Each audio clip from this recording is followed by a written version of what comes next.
Hello everyone and welcome to PW only IAS. दोस्तों, स्वागत है आप सभी का उड़ान 500 प्लस के इस सीरीज़ में, जहां पर हम लोग डिस्कस कर रहे हैं पिछले 500 दिनों के कुछ important current affairs related to science and technology, वो भी बहुत इजी और बेसिक लैंग्वेज के साथ में, बेसिक्स के साथ भी हम लोग डिस्कस कर लेते हैं। तो जहाँ पर भी ज़रूरत पड़ेगी डेफिनेटली उसके बेसिक्स पर भी हम फोकस कर लेंगे थोड़ी देर के लिए। आज का हमारा जो मेजर टॉपिक है, जैसे कि आप लोग यहाँ पर देख भी रहे होंगे, कि ये है आपका डिफेंस टेक्नोलॉजी एंड इनोवेशन। अगर आप लोगों ने ध्यान से प्रीवियस ईयर क्वेश्चंस को एनालाइज किया होगा तो आप लोग को समझ में आएगा कि डिफेंस टेक्नोलॉजी से पिछले 2 से 3 सालों में अगर आप देखोगे तो नंबर्स ड्रास्टिकली डाउन हुए हैं। उसके पीछे ये भी था कि बहुत सारे ना रीसेंट डेवलपमेंट्स अभी डिफेंस के फील्ड में हो नहीं रहे थे, जो कि बहुत ज़्यादा इफेक्टिव हो। बट इस साल डेफिनेटली ऐसे कुछ न्यूज़ आपको देखने को मिल जाएंगे जो कि काफ़ी इफेक्टिव हो सकते हैं, और इसीलिए आप एक्सपेक्ट कर सकते हो कि इस बार तो एटलीस्ट डिफेंस के पार्ट से कुछ ना कुछ क्वेश्चन, 1 या 2 क्वेश्चन फॉर श्योर रहने वाला है। तो उनके क्या इंपॉर्टेंट पोर्शंस हैं उनको एक बार हम कवर करने की कोशिश करते हैं। बिना देरी के सबसे पहले स्टार्ट करते हैं अपने पहले आर्टिकल की तरफ से। सबसे पहला आर्टिकल है डिफेंस एक्विजिशन काउंसिल से रिलेटेड। और इनफैक्ट एक चीज़ बस आपको और बता देता हूँ कि डिफेंस वैसे भी क्यों ज़रूरी होता है। डिफेंस देखो, कभी भी आप किसी भी देश के लिए अगर बात करोगे तो उसके नेशनल सिक्योरिटी के लिए रिस्पॉन्सिबल है, नेशनल यूनिटी के लिए रिस्पॉन्सिबल होता है, और जितना भी एक्सटर्नल अग्रेशन है या फिर इंटरनल सिक्योरिटी है, इन सब के लिए कौन फाइट करता है? वो एक सिंगल गवर्नमेंट बॉडी जिसको आप बोल सकते हो, वो है डिफेंस। और डिफेंस गवर्नमेंट का एक इम्पॉर्टेंट हिस्सा है जिसके अंदर बहुत सारे ऐसे आर्म्ड फोर्सेस आते हैं, इंडियन डिफेंस फोर्सेस आते हैं। आपको पता होना चाहिए कि प्रेसिडेंट जो हैं, प्रेसिडेंट यहाँ पर सुप्रीम कमांडर होते हैं इंडियन आर्म्ड फोर्सेस के। और आर्म्ड फोर्सेस के साथ साथ आप इवन जैसे 3 सर्विसेज की हम लोग जब बात करते हैं तो उसके अलावा इंडियन कोस्ट गार्ड और दूसरे मिलिट्री पैरामिलिट्री फोर्सेस, इन सभी जगहों पर या फिर कुछ स्पेशल फोर्सेस होते हैं, उनको भी आप लोग डेफिनेटली हमेशा ध्यान रख के ही इस पूरे डिफेंस चैप्टर को पढ़ने की कोशिश करना। तो आज हमारा सबसे पहला आर्टिकल हम लोग देखते हैं जिसमें हम लोग बात कर रहे हैं डिफेंस एक्विजिशन काउंसिल की। एक्चुअल में क्या हुआ कि डिफेंस एक्विजिशन काउंसिल ने अभी 3 कैपिटल एक्विजिशंस के लिए अपनी मंजूरी दे दी थी। कौन कौन से थे? एक तो Helina anti tank guided missile, BrahMos missile, और एक वी शॉट्स है। वी शॉट्स क्या होता है? Very short range air defence. और तीसरा ये विशोरथ। विशोरथ क्या होता है? वही very short range air defence system है ये। तो ये भी एक प्रकार का मिसाइल, तीनों ही मिसाइल्स हैं। इन तीनों मिसाइल की मंजूरी दे दी थी। तो डेफिनेटली हमें 2 चीज़ों के बारे में पता होना चाहिए। सबसे पहले कि आखिरकार ये डिफेंस एक्विजिशन काउंसिल क्या करती है भाई। डिफेंस एक्विजिशन काउंसिल एक प्रकार का हाईएस्ट डिसीजन मेकिंग बॉडी है। जब भी हम लोग को कोई भी ऐसे डिफेंस इक्विपमेंट्स एक्वायर करने होते हैं या फिर इनसे रिलेटेड कोई नई पॉलिसी फ्रेम करनी होती है, तो इसको आप लोग ऐसे लिख सकते हो कि पॉलिसी प्लस एक्विजिशन जब भी आएगा तो इसमें सबसे हाईएस्ट डिसीजन मेकिंग बॉडी कौन होगी? वो डेफिनेटली डिफेंस एक्विजिशन काउंसिल होगी। और इसको मिनिस्टर ऑफ डिफेंस जो है यहाँ पर आप देख रहे हो, ये ही चेयरपर्सन के तौर पर इसको पूरा चेयर करते हैं इस काउंसिल को। अब बेसिकली दूसरा जो मुद्दा था यहाँ पर कि इन 3 के बारे में पता होना चाहिए कि ये हेलिना, ब्रह्मोस और विशोरथ ये क्या हैं। एक बार देखते हैं यहाँ पर। सबसे पहले बात करते हैं Helina anti tank guided missile की। आप लोग को शायद इसके बारे में पता हो, integrated guided missile development programme. इसमें ना टोटल कितने थे? ऐसे 5 थे। कौन कौन से? आप सबसे पहले बात कर सकते हैं पृथ्वी, फिर आप बात कर सकते हैं अग्नि, फिर त्रिशूल, इसके बाद आकाश, एंड फाइनली नाग, या नाग और फिर आकाश लिख लेना। ऐसे क्यों लिख रहा हूँ मैं? ताकि आप लोग को पटना वर्ड से याद रहे। इसमें बस एक चीज़ का ध्यान रखना कि इस जो integrated guided missile development programme था, इसके अंतर्गत त्रिशूल को आगे कैरी फॉरवर्ड नहीं किया गया। बाकी के बाकी ये जो 4 हैं, पृथ्वी, अग्नि, आकाश और नाग, इनको किया गया। जिसमें से पृथ्वी और अग्नि, ये जो मिसाइल्स थी ना, ये दोनों मिसाइल्स थी सरफेस टू सरफेस मिसाइल्स। मतलब सरफेस टू सरफेस मतलब कि सरफेस से फायर करोगे, ये ज़मीन है, यहाँ से फायर किया आपने, ये उड़ते हुए जाएंगे और यहाँ पे गिर जाएंगे, तो सरफेस टू सरफेस है। और जो आपका आकाश मिसाइल है, ये आकाश और त्रिशूल को भी अगर कंसिडर कर लेते तो ये दोनों के दोनों मिसाइल सरफेस टू एयर थे। ठीक है, हालांकि त्रिशूल आगे कैरी फॉरवर्ड नहीं हुआ, बट आकाश को आप सरफेस टू एयर मिसाइल के तौर पर रखते हो। और जो ये नाग है, ये नाग है एंटी टैंक मिसाइल। इसका हमेशा याद रखना कि ये बिल्कुल ये अलग है, anti tank missile. Anti tank missile का क्या मतलब है भाई? बॉर्डर पिक्चर दिखी थी ना, तो बॉर्डर पिक्चर में जो एंटी टैंक जो सुनील शेट्टी वो बॉम्ब लेके गए थे ना, वो टैंक को फोड़ने गए थे एक्चुअल में। तो टैंक को जो डिस्ट्रॉय कर दे वो है एंटी टैंक मिसाइल। अब इसको कहीं से भी छोड़ सकते हैं, उसको सुनील शेट्टी लेके जाए ज़रूरी नहीं है, हम तो एक रॉकेट लॉन्चर से भी उसको छोड़ सकते हैं, तो भी वो क्या करेगा, टैंक को बर्बाद कर सकता है। इवन लास्ट में कौन आया, जैकी श्रॉफ। जैकी श्रॉफ ने क्या किया भाई, ऊपर से टैंक पर बारूद गिराना शुरू कर दिया। तो उन्होंने तो बारूद गिराया था, लेकिन अगर वहाँ पर मिसाइल भी छोड़ना है तो उस कंडीशन में जब इसी एंटी टैंक मिसाइल नाग को हम लोग किसी हेलीकॉप्टर पर अगर माउंट कर देंगे तो उसी का नाम हो जाएगा हेली नाग। समझ गए? तो IGM-DP के अंदर का ये जो नाग है ना, उसको हमने हेलीकॉप्टर पे माउंट कर दिया, जिससे कि ये हो गया हेली नाग। यहाँ पर आप देख सकते हो इस पिक्चर में। तो ये वाला जो मिसाइल है वो क्या है, नाग ही है, बस वो हेलीकॉप्टर पे माउंटेड है। तो एंटी टैंक गाइडेड मिसाइल है, ये भी टैंक को जाके ऊपर से फोड़ने का काम करेगा। दूसरा जो यहाँ पर आप देख रहे हो वो है विशोरद। ये विशोरद एयर डिफेंस सिस्टम क्या होता है, ये सिंपली आप इसको लिख सकते हो कि ये very short range air defence system है। यहाँ पर देखना, इनको हम लोग बोलते हैं मैन पैड्स। मैन पैड्स का क्या मतलब है, मतलब कि ये आराम से इंसान लोग कैरी करके ले जा सकते हैं, मतलब कि man portable air defence system है।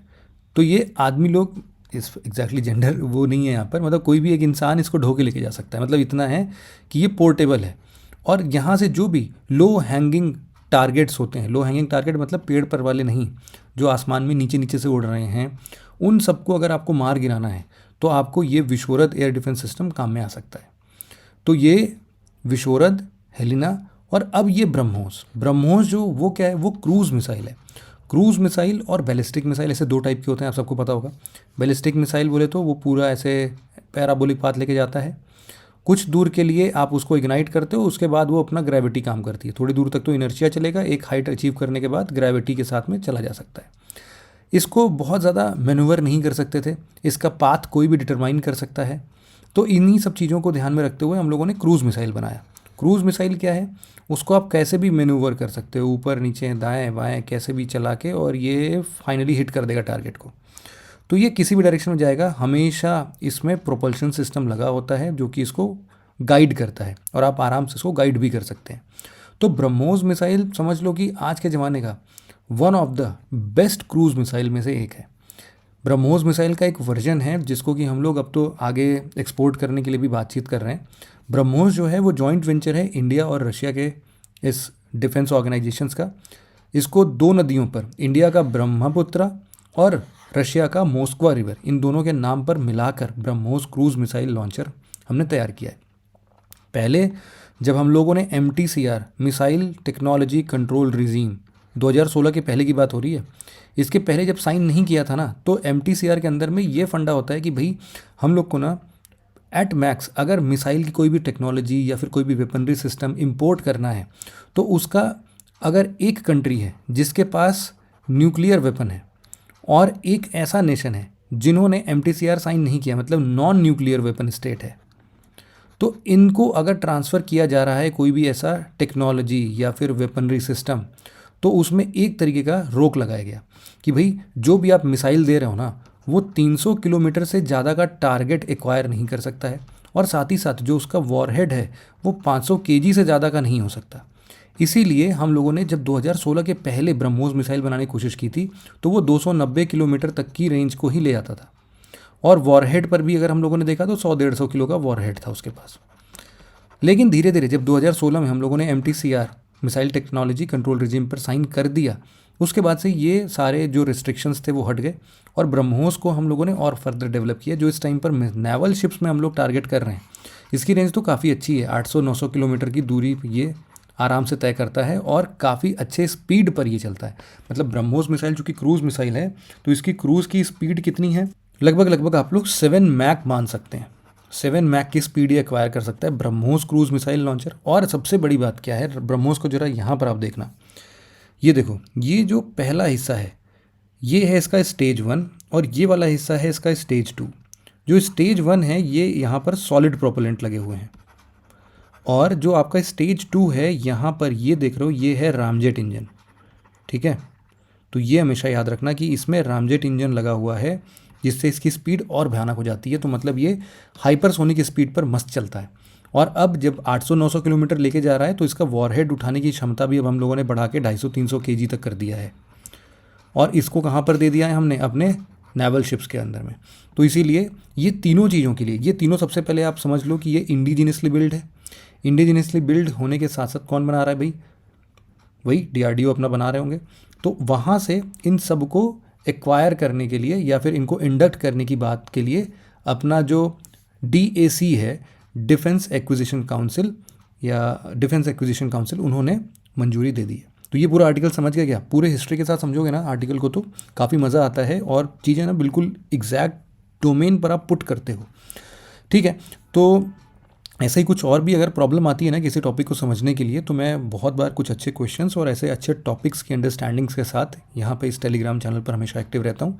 आपके कोई भी प्रॉब्लम होते हैं तो आप इस पर आइए, जो भी लेटेस्ट हमने पोस्ट किया होगा उसमें आप कमेंट सेक्शन में अपने डाउट्स लिख सकते हैं, वो सारे के सारे मैं रिजॉल्व करने की पूरी कोशिश करता हूँ। तो आप चाहो तो इस टेलीग्राम चैनल को भी ज्वाइन कर सकते हो। अगला आर्टिकल हमारा S-400 मिसाइल से रिलेटेड है। S-400 एक्चुअल में अगर आप लोग एक कॉन्सेप्ट पढ़ते हैं जिसका नाम होता है BMD, इसको बोलते हैं बैलिस्टिक मिसाइल डिफेंस। अब बैलिस्टिक मिसाइल डिफेंस की आपको पता है ज़रूरत क्यों पड़ती है? इसका मतलब है बैलिस्टिक मिसाइल डिफेंस का कि भाई अगर कभी वॉर सिचुएशन आता है और दूसरे देश का कोई भी, मान लो आर्मी ग्रुप है, नेवी ग्रुप है, उन्होंने हमारे ऊपर मिसाइल दाग दिया, तो अब मिसाइल दाग दिया तो उसको हम लोग क्या अपने तरफ आने थोड़ी ना देंगे, उसको तो बीच में डिस्ट्रॉय कर देंगे। इसीलिए हम लोग बैलिस्टिक मिसाइल डिफेंस सिस्टम लेके चलते हैं हमेशा अपने साथ। इसके लिए एक और बहुत बड़ा फंडा है कि हमें रखना पड़ रहा है, क्योंकि हमारा, आपको भी पता है कि न्यूक्लियर पॉलिसी में हम लोगों ने नो फर्स्ट यूज़ की पॉलिसी अपनाई है। नो फर्स्ट यूज़ की पॉलिसी का क्या मतलब है कि अगर हमारे पास भैया किसी ने गलती से भी न्यूक्लियर वॉरहेड के साथ में से मिसाइल डाल दिए, तब तो हमें उसको ध्वस्त करना ही पड़ेगा बीच में, अदरवाइज़ नो फर्स्ट यूज़ का क्या ही मतलब है, फिर तो हमारा देश ही ख़त्म हो गया। उसके बाद हम लोग रिटेलिएट करेंगे भी तो उसके पहले ही हम लोग काफ़ी हद तक डिस्ट्रॉय हो चुके होंगे। तो नो फर्स्ट यूज़ का यही मतलब है कि जैसे ही मिसाइल आए सबसे पहले इस बैलिस्टिक मिसाइल डिफेंस सिस्टम से उसको बीच में रास्ते में ही हवा में उड़ा दो, और उसके बाद फिर हम भी यहाँ से अपने न्यूक्लियर वेपन्स को चला सकते हैं। तो बैलिस्टिक मिसाइल डिफेंस का एक कॉम्पोनेंट है जिसका नाम है S-400। S-400 वैसे कहाँ से आ रहा है भाई? S-400 basically advance air defence system है। एडवांस एयर डिफेंस सिस्टम है जिसको कि हम लोगों ने रशिया से मंगाया है। ठीक है, तो अब ना इसका हमेशा एक कंपैरिजन होता है। आपको पता होगा कि यूएसए का इसका जस्ट ऑपोजिट कंपोनेंट है, या फिर इसका टक्कर देने वाला एक और ऐसे ही S-400 जैसा ही है, उसका नाम है थार्ड। यूपीएससी ने थार्ड पर एक बार क्वेश्चन भी पूछा था, अगर आपको याद हो तो। ये जो थार्ड है ना, ये क्या है? ये है terminal high altitude area defence. Terminal high altitude area defence, ये भी अपने आप में ऐसे ही, जैसे ये मोबाइल मिसाइल डिफेंस सिस्टम है ना, ऐसे ही S-400, देखो S-400 ऐसे ही है कि ट्रक में मस्त उसको ला दो और लेके कहीं पर भी चल दो, और वहाँ से पता भी नहीं लगेगा कि लोगों को, अगर वो मिसाइल लगा भी रहे ना कभी हमारे पास आ रही, तो हम ये ट्रक कहीं पर भी ले जाके एंटी मिसाइल हम लोग उनको चला सकते हैं, बैलिस्टिक मिसाइल डिफेंस में हम लोग दिखा सकते हैं। तो अब जो S-400 है, बेसिकली रशिया से ना हम लोगों ने पूरा ऐसे 5 की बात की थी कि भाई साल के अंत में, मतलब 2023 के अंत तक में 5 हमें चाहिए होगा, तो 3 तो फिलहाल लग चुके हैं हमारे। ठीक है, 3 फिलहाल कहाँ पे लगे हैं? वही अपने नदर्न, ईस्टर्न और वेस्टर्न बॉर्डर पे। तो यहाँ पर हमने तैनात कर रखा है कि भाई कुछ भी डिफेंस की ज़रूरत पड़े, कभी मिसाइल आ रही हो तो उसका अगेंस्ट हम लोग जवाब दे सकें। इसमें सबसे अच्छी बात क्या है, अब आप सोचो कि अगर हमारा बैलिस्टिक मिसाइल डिफेंस ऐसा हो जिसकी स्पीड उतनी खतरनाक सी ना हो, मतलब छोटी मोटी स्पीड हो, तब तो अगर कहीं बाहर से क्रूज़ मिसाइल आ रहा होगा न्यूक्लियर वॉरहेड लेके, तो उसको कैसे हम लोग परसीव करेंगे, कैसे डिफेंड करेंगे उसको? तो इनकी स्पीड बहुत ही खतरनाक होती है, और इवन S-400 की स्पीड अप्रॉक्सीमेटली 14 मैक तक है। मतलब अलग ही दुनिया में जीते हैं ये लोग। ठीक है, मैक्सिमम स्पीड इसकी 14 मैक है, और ये किसी भी तरीके पर निशाना लगा सकता है। मतलब इट डज़ नॉट मैटर कि सामने से मिसाइल आ रहा है, कोई भी अनमैन्ड एरियल व्हीकल है, एयरक्राफ्ट है, क्रूज़ मिसाइल है, बैलिस्टिक मिसाइल है, मतलब कैसा भी कोई भी ऑब्जेक्ट उड़ता हुआ आ रहा हो, ये उसको डिफेंड कर सकता है। तो ये काफ़ी बड़ी बात है S-400 को लेके, है ना। तो इसकी बात अब आप समझ गए। और इकट्ठे एक ही टाइम पर ना मल्टीपल टारगेट्स को इंगेज कर सकता है ये, क्योंकि देखो एक ही ट्रक पे कितने लग रहे हैं, आप यहाँ पर देखो एक ट्रक पे 4 ऐसे सिस्टम्स लग रहे हैं, तो इवन अगर 4 सिस्टम्स भी आ रहे होंगे तो भी ये मल्टीपल टारगेट्स को अलग अलग तरीके से अलाइन करके तुरंत के तुरंत डिफेंड कर लेगा। अगला आर्टिकल हमारा इसी तरीके से एयर इंडिपेंडेंट प्रपल्सन सिस्टम है। इस आर्टिकल को हम पढ़े ना, इसमें आप समझना कि देखो जो हम लोग सबमरीन की बात कर रहे हैं एक्चुअल में इस आर्टिकल के साथ में, और इसको समझने के लिए हम लोगों के पास में इसी चैप्टर के अंत में जब आप उड़ान 500 का चैप्टर देखोगे तो एक लास्ट में ना सबमरीन करके एक यूनिट भी है, मतलब एक सब टॉपिक भी है आपका, जिसको कि पढ़ना ज़रूरी है हम लोग को। तो हम लोग क्या कर रहे हैं ना कि एक ही बार में सारे कवर कर लेते हैं, सारे के सारे। इसमें हम आगे बढ़े उससे पहले एक छोटी सी इन्फॉर्मेशन आप लोग के लिए है कि अगर आप लोग ऑफलाइन लेवल पर हमसे डायरेक्टली आके पढ़ना चाहते हैं तो आपके जितने भी वेरियस कोर्सेज़ हैं ना वो अवेलेबल हैं दिल्ली में 2 जगह। एक तो करोल बाग इंग्लिश मीडियम के लिए है, मुखर्जी नगर में आपको हिंदी मीडियम से रिलेटेड मिलेगा, लखनऊ और पटना ये दोनों हिंदी इंग्लिश दोनों लैंग्वेजेस में आपके लिए मिल जाएगा। तो इन सभी में एडमिशन्स ओपन हैं और रिसेंट बैचेस की अगर आपको कोई भी इन्फॉर्मेशन चाहिए तो आप इस नंबर पर कॉल कर सकते हो। And at the same time हो सकता है कि आप लोग अपने सीनियर लेवल पर हो इस प्रिपरेशन में, तो जो भी आपके छोटे भाई बहन टाइप के लोग होंगे उनको आप ये नंबर ज़रूर से शेयर करना, या फिर उनको भूल देना कि अगर आपको उनको कोई ज़रूरत है तो डेफिनेटली वो इस नंबर पर हमें कॉल कर सकते हैं। तो हम लोग बात कर रहे थे कुछ सबमरीन का। तो सबमरीन में सबसे पहले कुछ बातों का ध्यान रखना है कि 2 टाइप्स के ऐसे सबमरीन होते हैं। कौन कौन से हैं एक बार समझने की कोशिश करते हैं। एक बार इस पूरे सिस्टम को ना एक बार इरेज कर देते हैं सबसे पहले तो।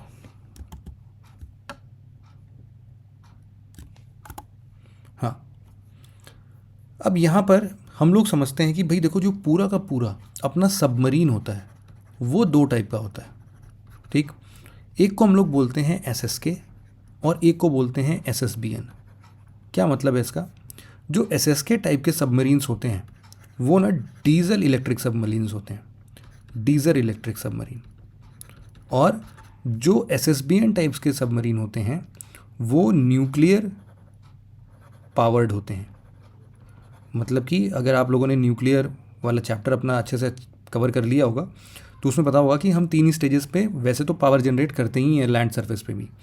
तो उसमें सबसे पहली स्टेज पर हम लोग क्या यूज़ करते हैं? Pressurised heavy water reactor. Pressurised heavy water reactor यही तो यूज़ करते हैं। बस यहाँ पर जो हम लोग SSBN सबमरीन्स को यूज़ करते हैं वहाँ पर हैवी वाटर की जगह हम लोग लाइट वाटर ले लेते हैं, ठीक है। तो ये प्रेशराइज्ड लाइट वाटर रिएक्टर्स होते हैं इसके अंदर, जो कि खुद पे खुद पूरा का पूरा पावर जनरेट करते हैं। अब सोचो कि डीजल इलेक्ट्रिक जो भी ऐसे सबमरीन्स हैं उनके साथ प्रॉब्लम क्या होगी? चलते तो देखो बैटरी पर ही होंगे। डीजल इलेक्ट्रिक का मतलब क्या है कि डीजल इलेक्ट्रिक मान लो यहाँ पर जनरेटर लगा होता होगा। अब इसी जनरेटर से वो लोग क्या कर लेते होंगे? इस बैटरी को रिचार्ज कर लेते होंगे। बैटरी को चार्ज करने के बाद जितनी दूर ये बैटरी चलती होगी उसके बाद ये लोग वापस से सरफेस पर आना पड़ता होगा। सरफेस पर क्यों आना पड़ता होगा? वैसे सबमरीन्स पे हम बात कर रहे हैं, इसको सबमरीन को कभी भी ड्रॉ करना हो तो ऐसे इस तरीके से कुछ भी ड्रॉ कर सकते हो। तो अब समझो कि ये जब डीजल इलेक्ट्रिक सबमरीन को डीजल जलाने के लिए किसकी ज़रूरत पड़ेगी? ऑक्सीजन की। कोई भी फ्यूल को अगर आपको जलाना है ना तो आपको ऑक्सीजन की ज़रूरत तो पड़नी ही पड़नी है। इसीलिए SSK टाइप के जो सबमरीन्स होते हैं ना इनको हर 2 दिन के बाद सरफेस पर या तो आना पड़ता है, या फिर जो इनका ये वाला हिस्सा है ना उसको ये लोग सरफेस के ऊपर हल्का सा दिखा देते हैं। ये एयर सक कर लेता है, जैसे इनकी बैटरी ख़त्म होने वाली होती है ये एयर सक करता है, और साथ ही साथ इससे प्रॉपर ये डीजल जनरेट करते हैं, मतलब जनरेटर स्टार्ट करते हैं, उससे बैटरी चार्ज करते हैं और फिर ये आगे अपना मूव कर जाते हैं। मतलब कि हर 48 घंटे के बाद ना इनको सरफेस पर आना पड़ता है। तो सोचो कि सबमरीन का काम है छिप के कहीं पर भी पानी के अंदर अंदर अपना मस्त घूमना टहलना। ये हर 48 घंटे बाद ही सरफेस पर आ जा रहे हैं यार, तो इनको तो हर कोई ट्रैक कर सकता है। इसीलिए इस चीज़ को समझने के लिए, इस चीज़ को ख़त्म करने के लिए कि यार इनकी जो हाइड वाली प्रॉपर्टी है ना, थोड़ा चिपके जाने वाली प्रॉपर्टी है, उसको हम थोड़ा सा इम्प्रूव करते हैं। और इसीलिए हम लोगों ने डेवलप किया एक एयर इंडिपेंडेंट प्रपल्सन सिस्टम, जिसको हम लोग AIP सिस्टम बोल रहे हैं। AIP सिस्टम में हम लोग क्या कर रहे हैं? हम लोग ना इस सबमरीन का एक हिस्सा यहाँ से यहाँ तक का इसको कट कर दे रहे हैं। कट करने के बाद इसके अंदर में पूरा का पूरा एक AIP सिस्टम फिट कर दे रहे हैं। ये स्टार्ट किससे किया है हमने? SSK टाइप ऑफ सबमरीन में ना बहुत सारे टाइप्स ऑफ सबमरीन होते हैं। एग्जाम्पल के तौर पर अगर कभी आपको समझना हो तो आप सबसे पहले इसमें लिखना, एक होता है आपका शिशुमार क्लास सबमरीन, दूसरे नंबर पर आप लोग लिख सकते हैं एक सिंधु घोष। सिंधु घोष या फिर इसको किलो क्लास भी बोलते हैं, ठीक है। और तीसरा हमारा सबसे फेमस जो है वो है कलवरी क्लास। सिंधु घोष क्लास में टोटल ऐसे शिशुमार क्लास में टोटल ऐसे 4 सबमरीन्स हैं। सिंधु घोष में आपको टोटल ऐसे 8 सबमरीन मिलेंगे और कलवरी क्लास में ऐसे टोटल 6 मिलेंगे। कलवरी क्लास के सारे अभी जो सबमरीन हैं वो इंडक्ट नहीं हुए हैं, लास्ट वाला बाकी है, 5 हो चुके हैं ऑलरेडी।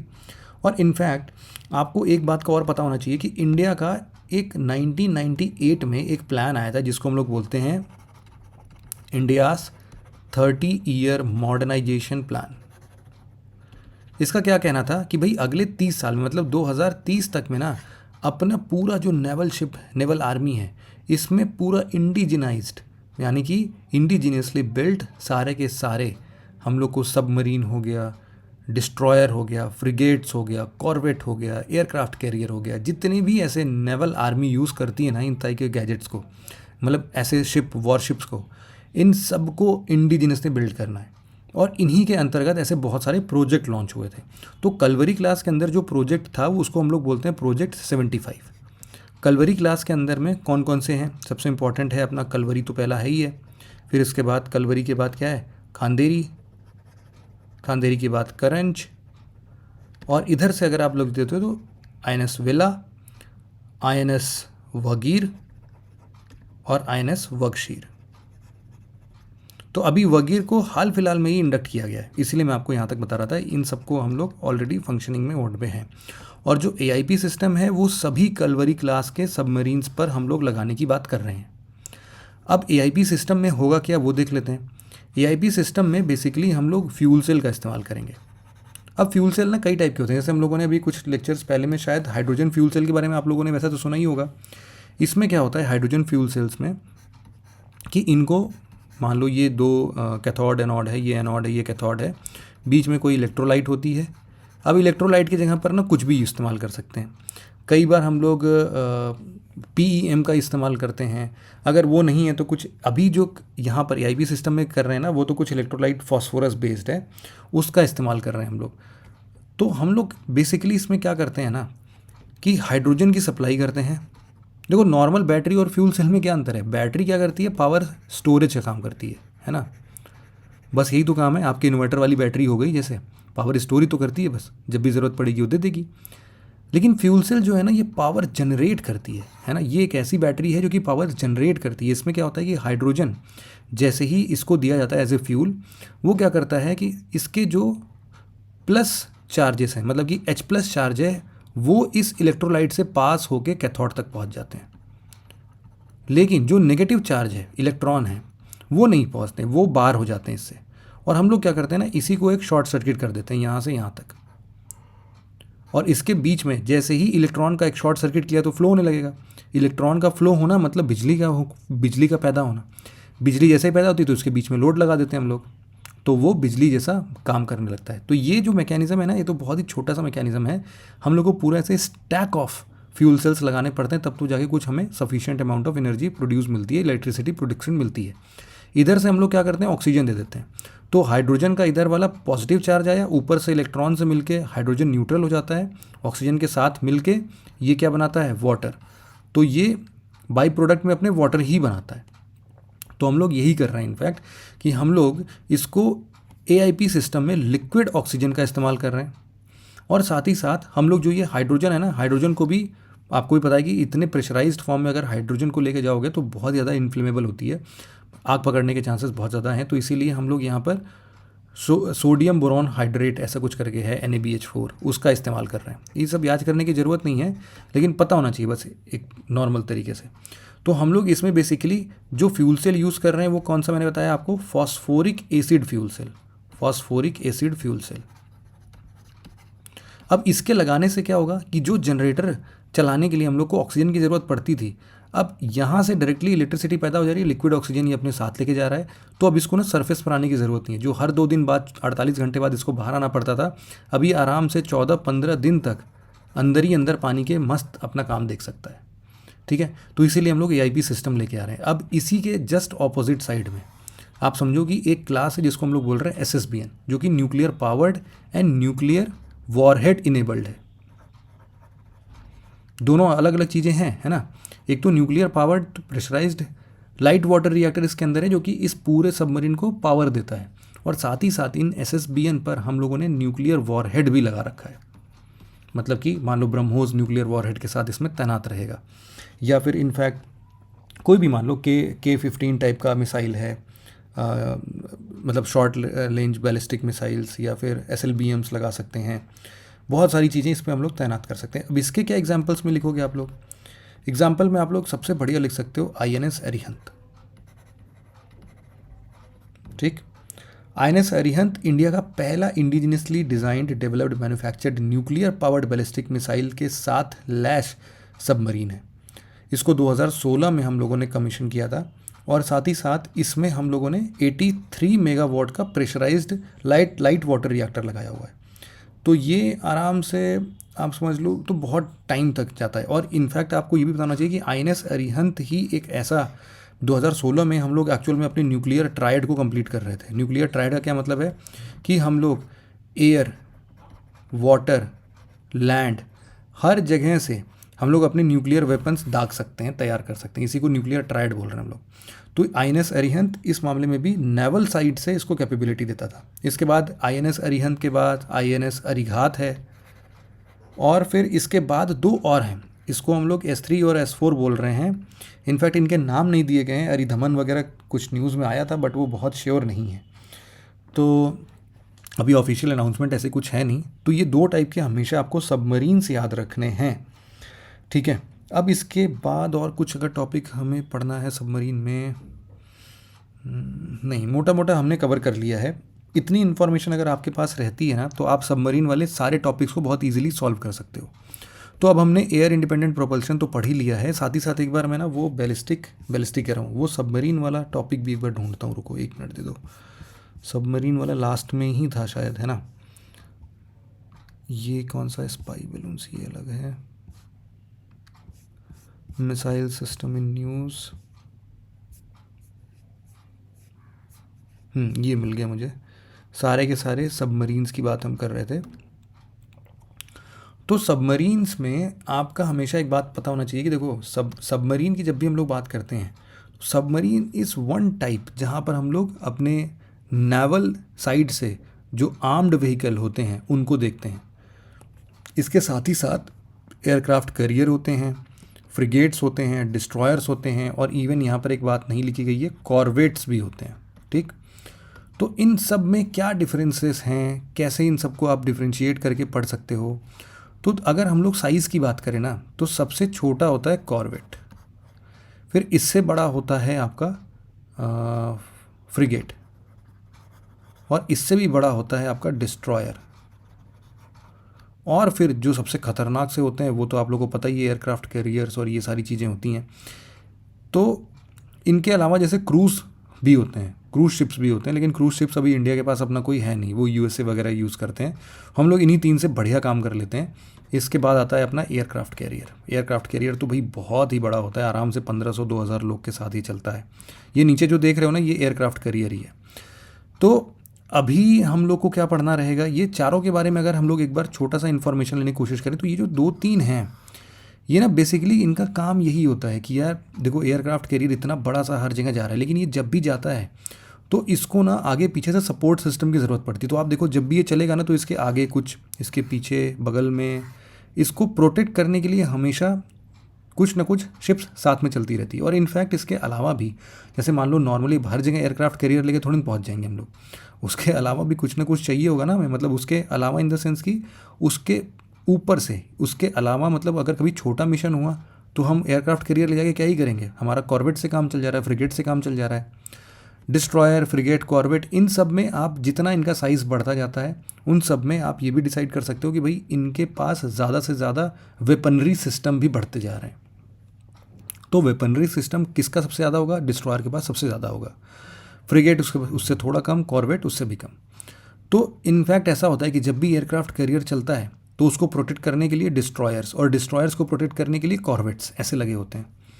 फ्रिगेट जो है इसका इस्तेमाल, या कॉर्वेट जो है, इन दोनों का इस्तेमाल हम लोग बेसिकली कभी कभी पेट्रोलिंग करने की ज़रूरत पड़ गई, या फिर मान लो कि कभी बड़े वेसल्स को ऐसे ही प्रोटेक्शन देना पड़ गया, सर्विलांस के लिए किसी को प्रोटेक्शन देना है, वहाँ से कुछ हम लोग को मान लो कोई मिशन भेजना है जहाँ से लोगों को लेके आना है मैं वापस, तो उसके लिए इन सब जगहों के लिए कॉर्वेट, फ्रिगेट, डिस्ट्रॉयर, इन सब का इस्तेमाल हम लोग करते हैं।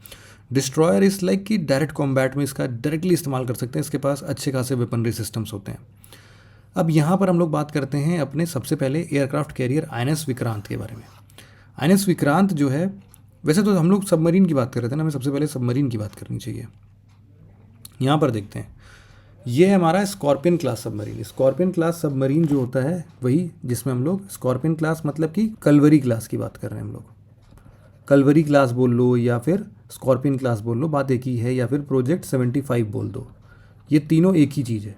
ठीक, इसका फिफ्थ हम लोग देख रहे थे ना, हम लोगों ने क्या क्या पढ़ा था, कलवरी, खांदेरी, करेंज और वेला, वगीर और वशगीर, तो ये फिफ्थ वाला है। फिफ्थ INS वगीर को हम लोगों ने इंडियन नेवी में कमीशन कर दिया है। तो INS वगीर, अब यहीं पर ये सारी चीज़ें आपको अब जब भी पढ़ोगे ना तो बहुत अच्छे समझ में आ जाएगा कि INS कलवरी, खांदेरी, करेंज, वेला, वशीर ये सब बाकी है। तब वक्शीर अभी तक नहीं आया है, वक्शीर जब आएगा तो देख लेंगे। तो ये पूरा का पूरा सबमरीन का आपके पास इन्फॉर्मेशन आ गया। एक दो सबमरीन्स और भी हैं, जैसे कि सिंधु केशरी। सिंधु केशरी मतलब कि जब हम लोग किलो क्लास की बात कर रहे थे ना, सिंधु घोष क्लास की बात कर रहे थे, तो सिंधु घोष में जितने भी ऐसे 8 सबमरीन हैं, सबके नाम के आगे आप देखोगे तो सिंधु सिंधु ऐसा कुछ लिखा होगा, तो आपको समझ में आ जाएगा कि अच्छा ये वही डीजल इलेक्ट्रिक SSK टाइप के सबमरीन्स हैं। तो अभी हाल फिलहाल में ये जो INS सिंधु केशरी है, सिंधु घोष क्लास की सबमरीन है, इसको वैसे कहाँ से लिया गया पता है, रशिया से। सारा का सारा जो सिंधु घोष क्लास है वो रशिया से हम लोगों ने लिया है। इसको हाल फिलहाल में हम लोगों ने अभी जकार्ता इंडोनेशिया वाले जगह पर डॉक कर दिया है। इसके अलावा न्यूज़ में एक और सिंधु घोष क्लास का है, वो है सिंधु रत्नम। अभी मतलब ये सब ना बड़े बहुत ही पुराने हैं, सिंधु घोष क्लास के जितने भी सबमरीन हैं, इनको हम लोगों ने 1984 से लेकर 2000 के बीच में लिया था। तो अब काफ़ी पुराने हो गए ना ये सब, तो इसीलिए अपग्रेडेशन की ज़रूरत पड़ती है। तो एक मेजर अपग्रेड किया है रशिया ने, वापस से इसको अपग्रेड करके हमें वापस भेज दिया है। इसके बाद कुछ देखते हैं अपने फ्रिगेट्स और ये सब। तो इसमें सबसे पहले एक बार एयरक्राफ्ट कैरियर की बात कर लेते हैं। एयरक्राफ्ट कैरियर में हम लोग पढ़ रहे थे विक्रांत को, कहाँ गया, हीरा। तो INS विक्रांत जो है ना, इसमें एयरक्राफ्ट कैरियर में आप लोग देख रहे हो कितना खतरनाक। INS विक्रांत एक्चुअल में 2 जमाने का है। 2 जमाने का क्या मतलब है कि जब सबसे पहला इंडिया का एयरक्राफ्ट कैरियर आया था, उसको हम लोगों ने किससे लिया था, इंग्लैंड से लिया था। कब, 1961 में लिया था। और इसने पूरा बढ़िया से 36 साल के आसपास इन्होंने सर्विस दिया अपना। 1997 में इसको हम लोगों ने डीकमीशन कर दिया था। ये कहाँ से लिया हम लोगों ने, इंग्लैंड से लिया। ये ख़त्म हो गया। इसके बाद INS विक्रांत के बाद हम लोगों ने एक और, जब ये जा रहा था उससे पहले ही हम लोगों ने 1987 में ही एक और इंग्लैंड से ही हम लोगों ने एक और ऐसे ही एयरक्राफ्ट कैरियर लिया, उसको हम लोग बोलते हैं INS विराट। ठीक है, दूसरा है। ये भी, इसका भी कब तक का टाइम था, ये 2016 तक था हम लोग के पास में। लेकिन उसके पहले हम लोगों ने एक और ये एयरक्राफ्ट कैरियर लिया जिसका हम लोगों ने नाम रखा विक्रमादित्य। ये कौन सा था, ये तीसरा है, INS विक्रमादित्य। इसको हम लोगों ने कब किया, 2013 में कमीशन किया था। और ये किससे लिया गया, रशिया से लिया गया। ठीक है, रशिया का, वहाँ पर उनका अपना डीकमीशन्ड एक ऐसे ही एयरक्राफ्ट कैरियर पड़ा हुआ था उनके पास, जिसका नाम था admiral Gorshkov, GORSHKOV, admiral Gorshkov. उसको हम लोगों ने थोड़ा सा अपग्रेड किया, थोड़ा सा नया किया, रेनोवेट करने के बाद उसी को हम लोगों ने इंडक्ट कर लिया 2013 में INS विक्रमादित्य के नाम पर। ये सब तो अपना चल रहा था, लेकिन अब फाइनली हम लोग अपने पहले वाले INS विक्रांत को कमेमोरेट करने के लिए हम लोगों ने क्या किया, 2023 में वापस से अब अपना इंडिजिनियसली बिल्ड, पहली बार ऐसा हो रहा है कि हम लोगों ने इंडिजिनियसली बिल्ड अपना एयरक्राफ्ट कैरियर INS विक्रांत। ये सेकंड वाला INS विक्रांत है ना, वो पुराना वाला तो टूट टट गया होगा अब तक। ये नया INS विक्रांत हम लोगों ने बनाया है और पहला डोमेस्टिकली इंडिजिनियसली बिल्ड है। कहाँ पर बना है भाई, ये कोचिन शिपयार्ड लिमिटेड, कोची केरला में है, वहाँ पर बना है। और इसके साथ साथ मतलब इंडिया आप बोल सकते हो ऐसा 5वां कंट्री बन गया है जिसके पास खुद का अपना एयरक्राफ्ट कैरियर है। ठीक है, इसके बाद इनफैक्ट हम लोग INS विशाल बनाने की भी बात कर रहे हैं। तो अब आप इसमें भी देख रहे हो सबका नाम कैसे है, विराट, विक्रांत, विक्रमादित्य, विशाल, सब वी आई करके हैं। तो जब भी ऐसे कुछ आए वी करके तो आप समझ लेना ये क्या नाम होगा, ये होंगे अपने एयरक्राफ्ट कैरियर। लेकिन एक बात का ध्यान रखना कि ये सारे के सारे नाम जो हैं ये बिल्कुल डिफरेंट होंगे, मतलब किसी बच्चे के नाम के ऊपर होंगे। विराट किसी का नाम हो सकता है, विक्रमादित्य किसी का नाम हो सकता है, विशाल और इवन विक्रांत, है ना। लेकिन वी से एक और वी से एक और लिखता है विशाखापट्टनम क्लास का एक डिस्ट्रॉयर भी आता है, तो उसको भी अभी देख लेते हैं अगर न्यूज़ में कुछ आता है उससे रिलेटेड। तो इसके अलावा हमारा जो एक आर्टिकल अब बचता है वो है, ये देखना, INS सह्याद्री। अब यहाँ पर एक बात जो आप लोग को ध्यान में रखने का है वो ये है कि देखो सह्याद्री ने, चलो ये तो समझ गए कि फ्रेंच नेवी के साथ में एक मैरीटाइम एक्सरसाइज में पार्टिसिपेट किया, ये एक छोटा सा न्यूज़ है, उतना कुछ खास नहीं है। INS सह्याद्री को आप लोग याद कैसे करोगे लेकिन, तो अभी जो हम लोग ऐसा पढ़ रहे थे ना, फ्रिगेट्स या फिर हम लोग डिस्ट्रॉयर पढ़ रहे थे, तो इन लोग के ना छोटे छोटे एग्जाम्पल्स आपको पता होना चाहिए। जैसे फ्रिगेट की अगर बात कर रहे हैं तो फ्रिगेट में शिवालिक क्लास हो सकता है, या फिर नीलगिरी क्लास हो सकता है, इसके अलावा तलवार क्लास हो सकता है, इसके बाद ब्रह्मपुत्रा या फिर गोदावरी।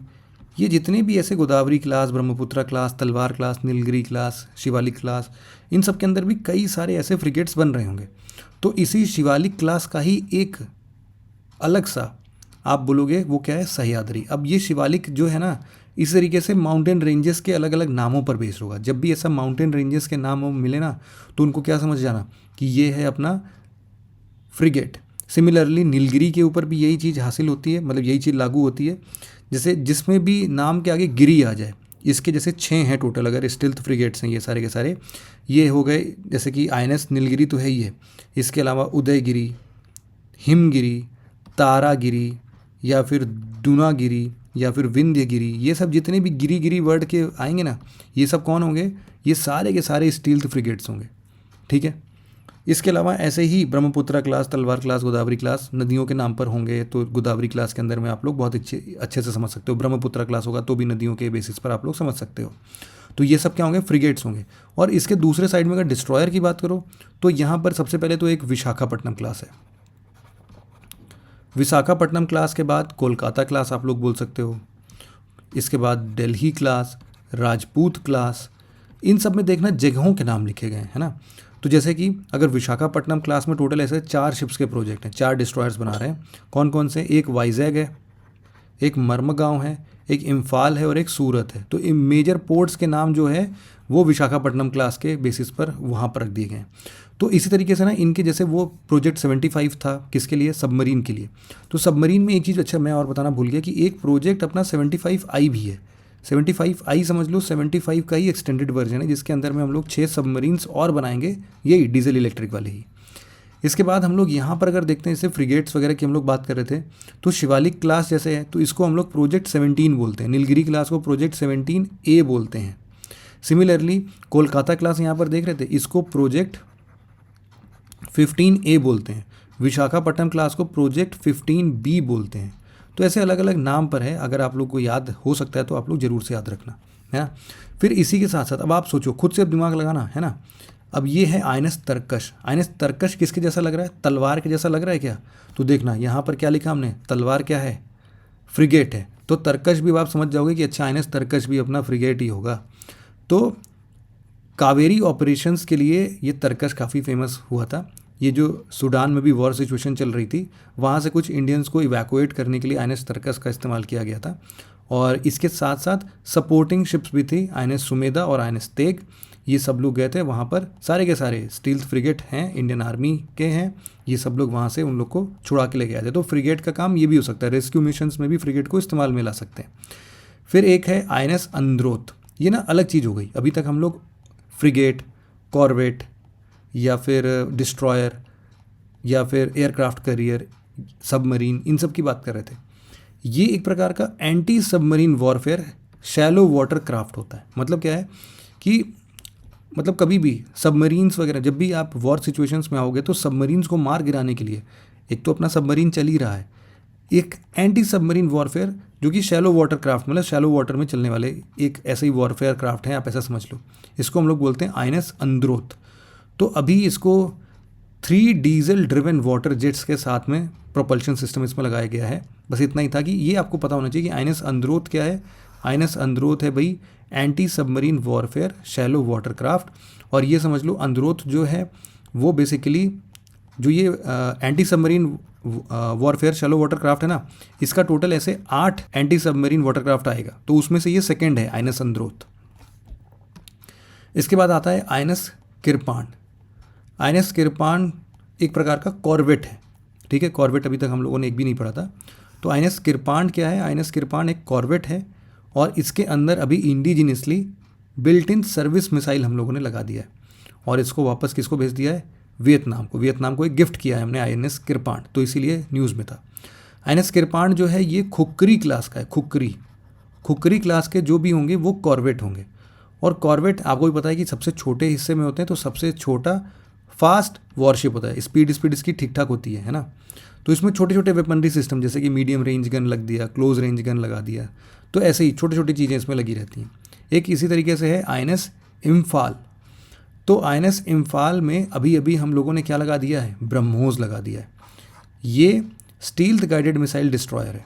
तो अभी हम लोग क्या पढ़ रहे थे इम्फाल में कि हम लोगों ने देखा विशाखापट्टनम क्लास। विशाखापट्टनम में हम लोगों ने पढ़ा कि भाई 4 होते हैं वैसे, वाइजैग, मरमगांव, इम्फाल, सूरत, मतलब जो पोर्ट्स के नाम पर है। तो ये चूंकि पोर्ट के नाम पर ही है तो इससे समझ जाना ये क्या होना चाहिए? ये डिस्ट्रॉयर होना चाहिए। फिर अब डिस्ट्रॉयर है तो इसके ऊपर खतरनाक कोई लगाएंगे हम लोग, तो सोचो ब्रह्मोस को लगा दिया इसके ऊपर। ब्रह्मोस जहाँ पर हम लोग सबमरीन वगैरह पर लगा रहे हैं, इस पे आईएनएस इम्फाल पर भी लगा दिया। और इसके अलावा आईएनएस इम्फाल में एक और बात आपको याद रखना चाहिए कि ये भाई जो डिस्ट्रॉयर है ना, इसका एक डिज़ाइन है जिसको हम लोग कांगला पैलेस के ऊपर बना रहे हैं। कांगला पैलेस मणिपुर में है, कांगला पैलेस लेफ्ट में है और कांगला सा राइट में है। तो कांगला पैलेस जो है ना वो कहाँ गया?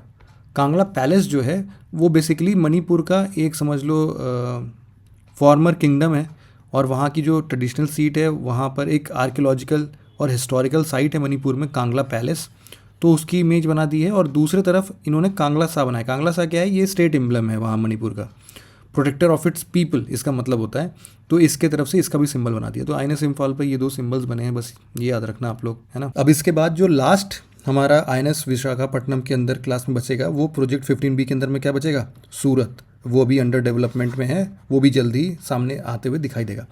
तो अभी तक हम लोगों ने ना एक ही बार में सारा जितना भी नेवल इक्विपमेंट्स थे, नेवल सिस्टम थे ना, उनको एक बार पढ़ लिया। और आई होप कि आप लोग को अब ये ना पूरा एक बार में ही समझ में आ गया होगा, अब कन्फ्यूजन होगी नहीं आपकी।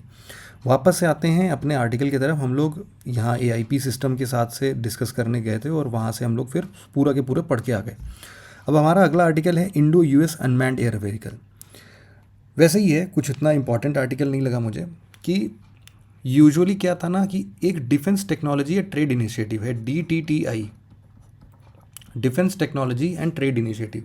ये इंडिया और US के बीच का एक ट्रेड एग्रीमेंट आप बोल सकते हो, ट्रेड इनिशिएटिव है। बहुत पहले 2012 से ही चल रहा है ये। वहाँ से एक्चुअल में इनका मतलब क्या है कि भाई हम लोग ना ऐसे ही टेक्नोलॉजी एक्सचेंज की बात करेंगे इसमें। मान लो कि US मिलिट्री फोर्सेस ने कुछ तगड़ा कुछ बनाया तो वो उसकी टेक्नोलॉजी ट्रांसफ़र या टेक्नोलॉजी एक्सचेंज वो इंडिया के साथ कर ले। इंडिया ने ऐसे कुछ बनाया तो वो उसके साथ कर ले। तो मतलब इसमें क्या होगा कि जॉइंट वर्किंग ग्रुप्स होंगे जो कि आपके हर कंडीशन में, जैसे लैंड है, नेवल है, एयरफोर्स है, इन सभी के मतलब जो भी ऐसे एग्रीड प्रोजेक्ट्स इनके तरफ आएंगे ना कि हाँ भाई इसकी टेक्नोलॉजी हम लोग साथ में मिलकर बनाते हैं और इसमें हम लोग सारे इन्फॉर्मेशन एक्सचेंज कर लेंगे। तो उसी के जैसा एक यहाँ पर एक क्या बनाया गया? अनमैन्ड एरियल व्हीकल बनाया गया। यहाँ पर आप देख सकते हो उसकी फ़ोटो। ये है air launched unmanned aerial vehicle, ALUAV, ठीक है। यही है बस न्यूज़ में, और कुछ नहीं है भाई। हमारा अगला आर्टिकल है CBRN वेपन, या फिर इसको है ना इंडिया और US के बीच में एक जॉइंट मिलिट्री एक्सरसाइज होता है जिसका नाम होता है तरकश। तो वो इस बार भी हुआ, लेकिन इस बार का तरकश जॉइंट मिलिट्री एक्सरसाइज काफ़ी यूनिक था। क्यों यूनिक था? क्योंकि इसमें पहली बार ऐसा हुआ है कि हम लोगों ने CBRN वेपन्स का भी इस्तेमाल किया, या फिर उसके लिए भी एक ड्रिल चला दिया था अपना। ड्रिल इन द सेंस कि हम लोगों ने ऐसे ही थोड़ा खेल खेल में देखने की कोशिश की कि भाई अगर सामने से कभी भी ऐसा कोई केमिकल, बायोलॉजिकल, रेडियोलॉजिकल या फिर न्यूक्लियर वेपन, अगर कोई दुश्मन देश, कोई टेररिस्ट ग्रुप अगर ऐसा कुछ भी ऐसा करता है तो हम लोग के पास फाइटिंग क्षमता कितनी है, हम लोग कैसे एक्ट करेंगे उसमें। तो इसी की इन लोगों ने एक मॉक ड्रिल कर लिया, एक ऐसे ही आपस में खेल खेल के देख लिया कि भाई यहाँ इस तरीके से कुछ एक्ट करेंगे हम लोग। तो ये जो CBRN वेपन्स होते हैं ना, इनको हम लोग बोलते हैं भाई these are the weapons of mass destruction. खतरनाक तरीके से होते हैं ये लोग। और इनफैक्ट ये जो केमिकल और बायोलॉजिकल वेपन्स हैं, इन सब का इस्तेमाल तो वर्ल्ड वॉर 1 में हुआ ही था, फ्रेंच फोर्सेस ने किया था। यहाँ पर अमेरिकन्स ने नापाम, एक हर्बिसाइड है, उसका इस्तेमाल किया था वियतनाम वार में। तो ये भी एक प्रकार का क्या हो गया, केमिकल वेपन हो गया। फिर केमिकल वेपन्स की बात करते हैं तो ये बेसिकली मस्टर्ड गैस इसके अंदर में आ सकता है। कुछ ऐसे नर्व एजेंट्स आ सकते हैं जिनसे कि आप अनकॉन्शियस हो जाओगे, ब्रीथिंग में बहुत प्रॉब्लम आएगी और कभी कभी आपकी मौत भी हो सकती है। और इनफैक्ट मस्टर्ड गैस भी वैसे ही है कि मस्टर्ड गैस से आपका पूरा का पूरा रेस्पिरेटरी ट्रैक्ट जो है वो ही सदमे में पड़ जाता है। आपकी आंखें जलने लगेंगी बिल्कुल से, स्किन पर इचिंग होने लगेगी, मतलब बर्दाश्त के बाहर हो जाती हैं सारी चीज़ें। दूसरा बायोलॉजिकल एजेंट्स लाइक एंथ्रैक्स के डालने से कुछ दिन बाद ही आप देखोगे आपको बहुत सारा फीवर हो गया। जैसे भी मान लो कि अगर आपको कोरोना को एज ए वेपन यूज़ करना है, तो कोरोना को एज ए वेपन यूज़ करके किसी भी देश में डाल दोगे जिसके पास कोई वैक्सीन वगैरह नहीं है। अब तो चलो कोरोना का वैक्सीन बन गया है, लेकिन कोई भी ऐसे डिसीज़ जिसका वैक्सीन ही नहीं है, लोग फीवर हो के मर जाएंगे क्योंकि उसका कोई इलाज ही नहीं है। तो वो क्या होगा, बायोलॉजिकल वेपन होगा। फिर इसके लिए कोई भी एंथ्रैक्स टाइप का बायोलॉजिकल एजेंट हो सकता है जिससे कि खांसी, सर्दी, जुखाम, फीवर, और हो सकता है कि बहुत बार ऐसा होता है कि 2 दिन, 3 दिन, 4 दिन के अंदर अंदर लोगों की मौत हो जाती है। इसके अलावा बोट्यूलिनम टॉक्सिन होता है, ये भी हमारे रेस्पिरेटरी मसल्स को पैरालाइज कर देता है। ऐसे कुछ मिला जुला के बायोकेमिकल वेपन्स भी बनते हैं कभी कभी। और कुछ रेडियोलॉजिकल वेपन्स होते हैं, इसमें हम लोग रेडियो एक्टिव वेस्ट लगा देते हैं, डर्टी बॉम्ब्स आते हैं, इन सब का हम लोग इस्तेमाल कर लेते हैं। डर्टी बॉम्ब्स क्या होते हैं, डर्टी बॉम्ब्स जैसे कि मैं बताता हूँ आपको सिंपली, कभी कोई छोटा ब्लॉक है, कोई छोटी सिटी है, अगर वहाँ पर कभी न्यूक्लियर टारगेट करना हो तो आप कर सकते हो। देखो वैसे भी क्या होता है कि इसका कभी कभी इस्तेमाल हम लोग डराने के लिए भी करते हैं, मतलब एग्जैक्ट इसके अंदर न्यूक्लियर वेपन टाइप का नहीं होता कि भाई जैसे हिरोशिमा नागासाकी पर छोड़ दिया गया था, तो जनरेशन बाय जनरेशन पूरा ख़राबी हो गए सब लोग, मतलब कितना प्रॉब्लम आ गया सबको। डर्टी बॉम्ब इज़ लाइक कि आप समझो कि वैसे ही अगर हम लोग रेडियो एक्टिविटी चेक करने जाएं तो हॉस्पिटल्स के आसपास या फिर कहीं पर भी न्यूक्लियर पावर प्लांट कहीं लगा है तो उसके आसपास में आप लोग को रेडियो एक्टिविटी डेफिनेटली ट्रेस हो सकती है। अगर आप लोग ट्रेसिंग डिवाइसेस लगाते हो तो वहाँ पर रेडियो एक्टिविटी ट्रेस होती है। डर्टी बॉम्ब के पास ना इतना ज़्यादा रेडियो एक्टिविटी नहीं होती है, मतलब एक ब्लास्ट होगा, रेडियो एक्टिव एलिमेंट्स भी निकलेंगे, लेकिन इतने ज़्यादा अमाउंट में नहीं निकलते हैं कि आप ना बिल्कुल जनरेशन बाय जनरेशन आपका कुछ डिफ़ॉल्ट हो जाए, आपका प्रॉपर मतलब आप जेनेटिक डिसऑर्डर में चले जाओ, ऐसे कुछ नहीं होगा। बहुत ही छोटा मोटा हार्मफुल इफेक्ट होगा, लेकिन डराने के लिए बहुत तेज़ी से काम आ सकता है। It is a like of nuclear destruction, लेकिन इससे उतना दिक्कत नहीं होगा। तो लोगों को डराने के लिए डेफिनेटली डर्टी बॉम्ब का इस्तेमाल कर सकते हो as a nuclear weapon. But again ये सब सारी चीज़ें बैंड है वैसे तो। अगला आर्टिकल हमारा सिप्री के डेटा से रिलेटेड है कि हर एक देश कितना मिलिट्री स्पेंड करता है एक साल के अंतर्गत। इसके लिए सिप्री जो है वो अपना पूरा डेटा कलेक्ट करता है। सिप्री क्या है, वही Stockholm International Peace Research Institute. अब इन्होंने इसी तरीके से इंडिया के ऊपर भी रिसर्च किया, तो इंडिया के ऊपर इन्होंने रिसर्च करके पाया कि इंडिया भाई रशिया से सबसे ज़्यादा आर्म्स सप्लाई लेता था 2013 से लेके 2022 के बीच में, लेकिन इसका शेयर जो है ना वो धीरे धीरे कम होता गया। पहले जो था इंडिया जितना भी इंपोर्ट करता था उसका 64% हिस्सा, मतलब आधे से ज़्यादा हिस्सा कहाँ से होता था, रशिया से होता था। अब इंडिया जो है बाकी देशों से भी इंपोर्ट चूँकि करने लगा है, अभी भी सबसे ज़्यादा रशिया से ही करता है, लेकिन अब ये जो इंपोर्ट का रेशियो है वो उसके टोटल इंपोर्ट का 64% ना होकर अब मात्र 45% के आसपास ही बचा हुआ है। तो 2023-24 इन सब में काफ़ी कम हो गया है। दूसरी चीज़ यहाँ पर ये बोली जा रही है कि लार्जेस्ट अभी भी अगर देखा जाए कि कौन सा कंट्री सबसे ज़्यादा इंपोर्ट करता है तो वो इंडिया है। इंडिया ही सबसे ज़्यादा वेपन्स इंपोर्ट करता है। और टोटल ग्लोबल इंपोर्ट्स में अगर बात किया जाए तो टोटल ग्लोबल इंपोर्ट्स का इंडिया लगभग 11% इकलौता एक देश है जो कि वेपन इंपोर्ट कर लेता है। अगर 100 वेपन्स पूरे देश भर में कहीं ना कहीं किसी भी देश में इंपोर्ट हो रहे होंगे तो उसमें से 11 तो इंडिया ही कर लेगा। साथ ही साथ रशिया के अलावा, मतलब रशिया से कितना इंपोर्ट करता है, 45%। इस तरीके से फ्रांस की बात की जाए तो फ्रांस से अप्रॉक्सीमेटली 29% इंपोर्ट होता है और यूएस से अप्रॉक्सीमेटली 11%। तो मेजर तो कितने यही हो गए, 4, 5, 6, 7, 8, मतलब 82% के आसपास तो यहीं पर हो गए, 85% सॉरी। तो यही सारा डेटा था सिप्री ने जो अभी हमें बताया है। अगला आर्टिकल हमारा पॉजिटिव इंडिजिनाइजेशन लिस्ट से रिलेटेड है। पॉजिटिव इंडिजिनाइजेशन लिस्ट क्या बोल रहा है भाई? इसमें बेसिकली क्या हो रहा है कि मिनिस्टर ऑफ डिफेंस ने अभी चौथा पॉजिटिव इंडिजिनाइजेशन लिस्ट दिया है कि कितने सारे ऐसे आइटम्स हैं जो कि एक्सक्लूसिवली हम लोग इंडियन आर्म्ड फोर्सेस के लिए देंगे, लेकिन उसका जो मेजर सप्लायर है ना वो कौन होगा? डोमेस्टिक मैन्युफैक्चरर होगा। इसमें प्राइवेट सेक्टर भी हो सकते हैं, डिफेंस के PSUs भी हो सकते हैं, पब्लिक सेक्टर अंडरटेकिंग्स भी हो सकते हैं। इन सब से उन्होंने चौथा पॉजिटिव इंडिजिनाइजेशन लिस्ट दे दिया है।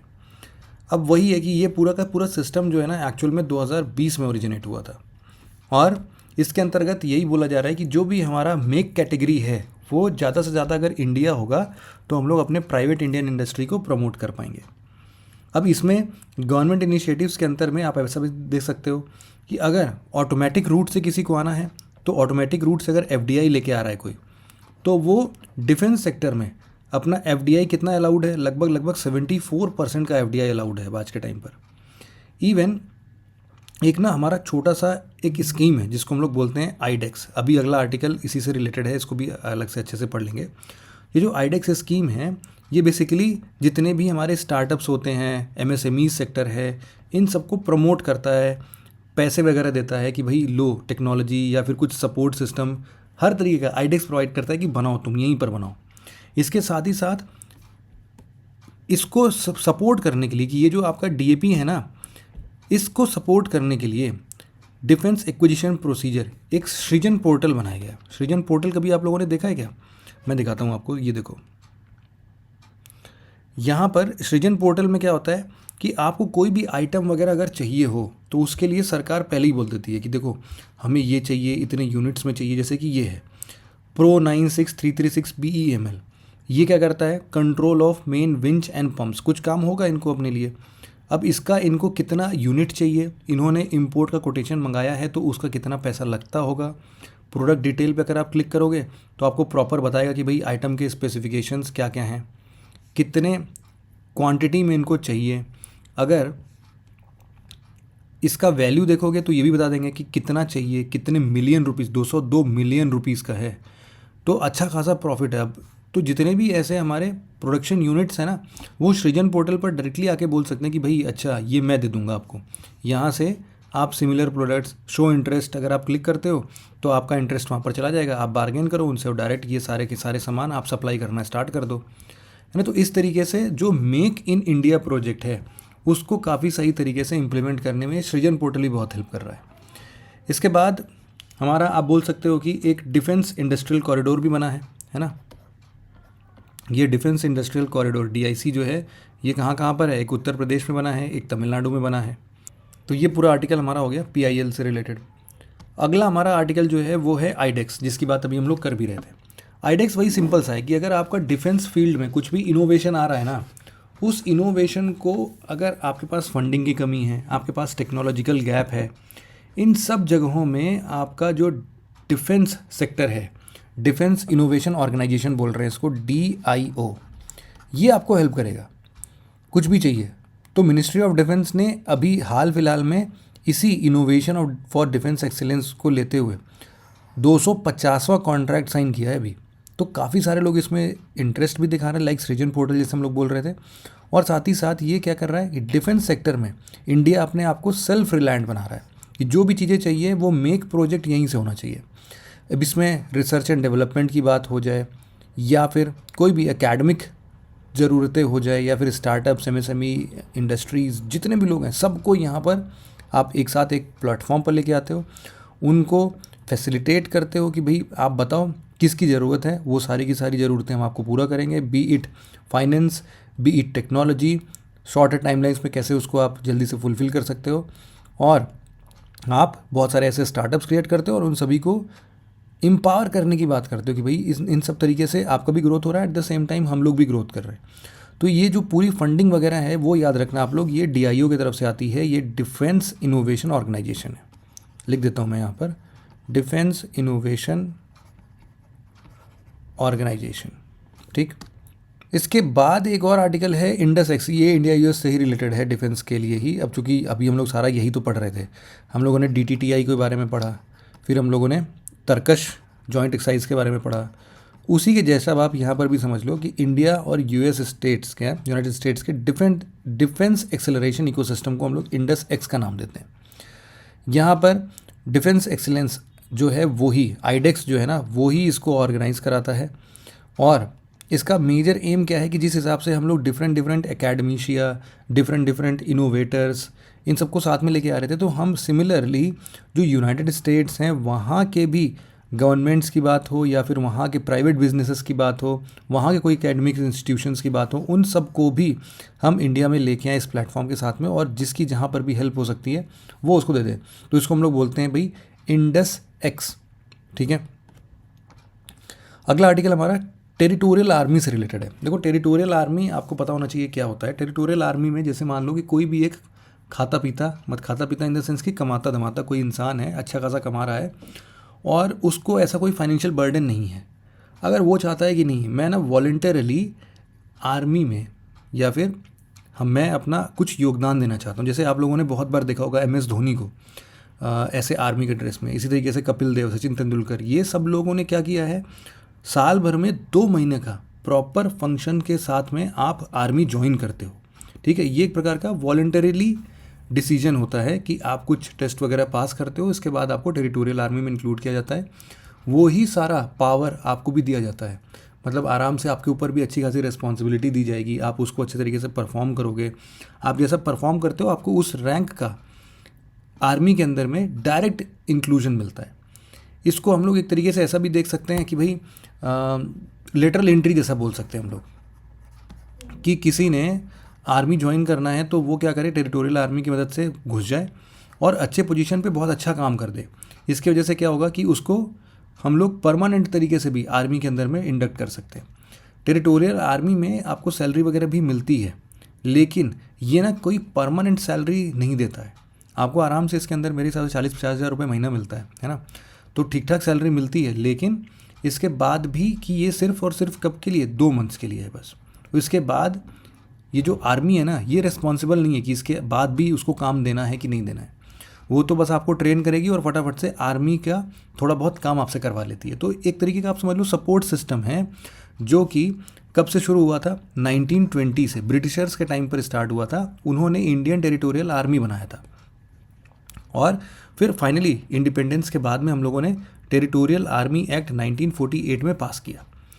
इसको हम लोग वैसे ही देखते हैं कि हम लोग के जो भी रेगुलर आर्मी की स्टैटिक ड्यूटीज़ होती है ना, उनको फुलफ़िल करने के लिए, थोड़ा बजट सेव करने के लिए हम लोग सिविलियंस का यूज़ कर लेते हैं, हम लोग नॉर्मल नागरिक का इस्तेमाल करते हैं, जिससे कि उनका थोड़ा बहुत काम हो जाता है। अब ये न्यूज़ में इसलिए रहा है क्योंकि ये जो डिपार्टमेंट ऑफ मिलिट्री अफेयर्स है ना, DMA, इन्होंने विमेन ऑफिसर्स को भी टेरिटोरियल आर्मी में बहुत सारे ऐसे मैनेजमेंट रोल्स के लिए अलाउ कर दिया है। पहले क्या था कि विमेन को हम लोग हमेशा लोअर सबऑर्डिनेट पोजीशंस पर ही रखते थे, उनको मेजर थीम्स पर या फिर कहीं पर बॉर्डर्स वगैरह पर नहीं भेजते थे। लेकिन अब धीरे धीरे करके इन सब में चेंजेस आ रहे हैं। इनफैक्ट अभी इस न्यूज़ के बाद भी एक ऐसा न्यूज़ आया था जिसमें कि जो भी टेरिटोरियल आर्मी के विमेन ऑफिसर्स हैं, उन विमेन ऑफिसर्स को हम लोग टेरिटोरियल आर्मी के अंतर्गत, मान लो कोई LOC पर कुछ काम है, लाइन ऑफ कंट्रोल पर कुछ काम हो रहा है, वहाँ पर इंजीनियर रेजिमेंट्स में हम भेजना चाहते हैं तो वो भेज सकते हैं।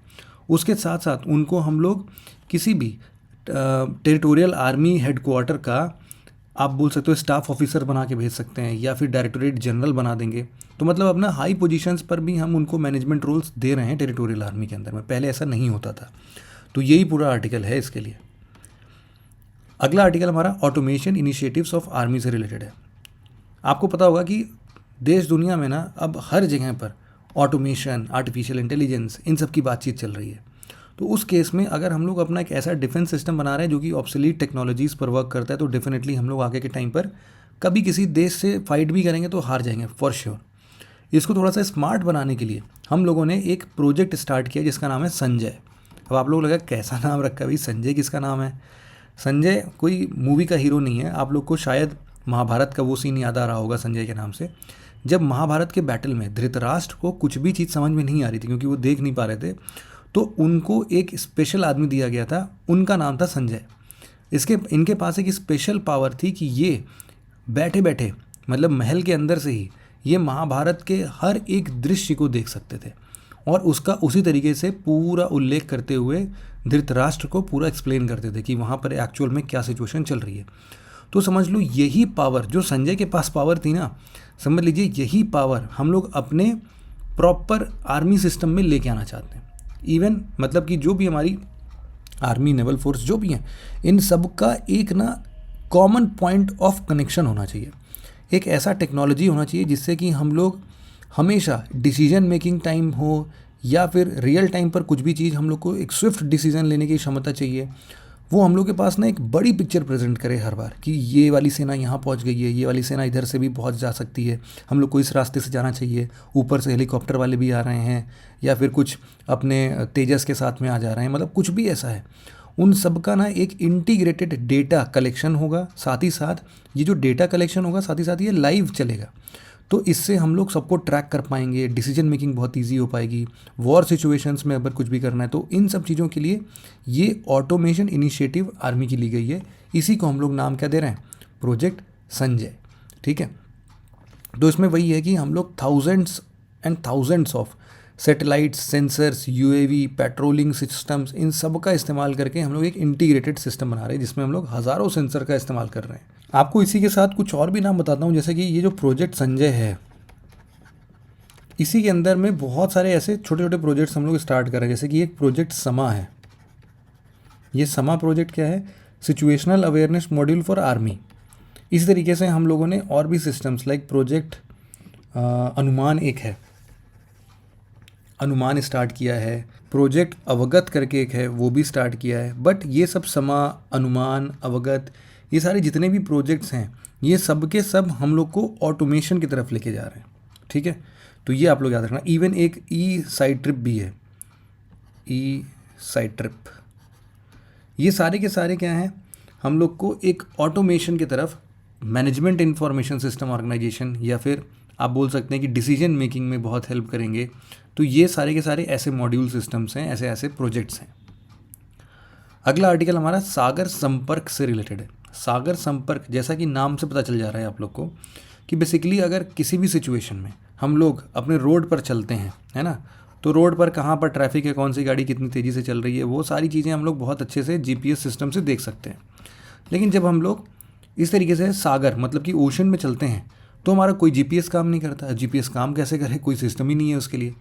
तो इन्हीं सब चीज़ों को ध्यान में रखते हुए एक proper global navigation satellite system लगाया गया है जिसका नाम है संपर्क। ठीक है, ये यहाँ पर देखना GNSS है, differential global navigation satellite system. इसी को हम लोग नाम दे रहे हैं सागर संपर्क। तो ये सागर संपर्क करेगा क्या, आपको समझ में आ रहा होगा कि डिफरेंट सैटेलाइट से किसी की एक्चुअल पोजीशनिंग की ज़रूरत हो। अब इसमें ऐसा भी हो सकता है कि जितने भी ऐसे आप बोल सकते हो कभी कोलिजन अगर होता तो कोलिजन काफ़ी हद तक कम हो जाएगा, सेफ्टी सिक्योरिटी काफ़ी हद तक बढ़ जाएगी। कोई भी अगर पैनिक सिचुएशन में है तो वो भी बहुत ही तेज़ी से हम लोग के पास तक पहुंच सकता है ना। तो उसका पोजीशन, टाइमिंग कहाँ पर एग्जैक्टली है, वो सब कुछ हम लोग को बहुत ईजिली मिल सकता है। हम लोग को अब इसके आने से किसी के प्रिसाइज लोकेशन की भी बात पता चल सकती है और ईजिली पता चल सकती है। तो ये सारा पूरा सागर संपर्क से रिलेटेड है। हमारा अगला आर्टिकल इंटरनल सिक्योरिटी के कुछ टॉपिक से रिलेटेड है। सबसे पहले हम लोग बात करेंगे नारकोटिक ड्रग्स के बारे में। नारकोटिक्स ड्रग्स, आप सबको पता है कि one of the major crime situation जो है वो कहीं ना कहीं ड्रग के इस्तेमाल से हो रहा है। और इंडिया एक ऐसा देश है जहाँ पर दोनों साइड से ना इंडिया बिल्कुल घिरा हुआ है। किससे किससे, अगर हम लोग एक रफ मैप बनाने की कोशिश करते हैं, इधर से भी कुछ ले आता हूँ,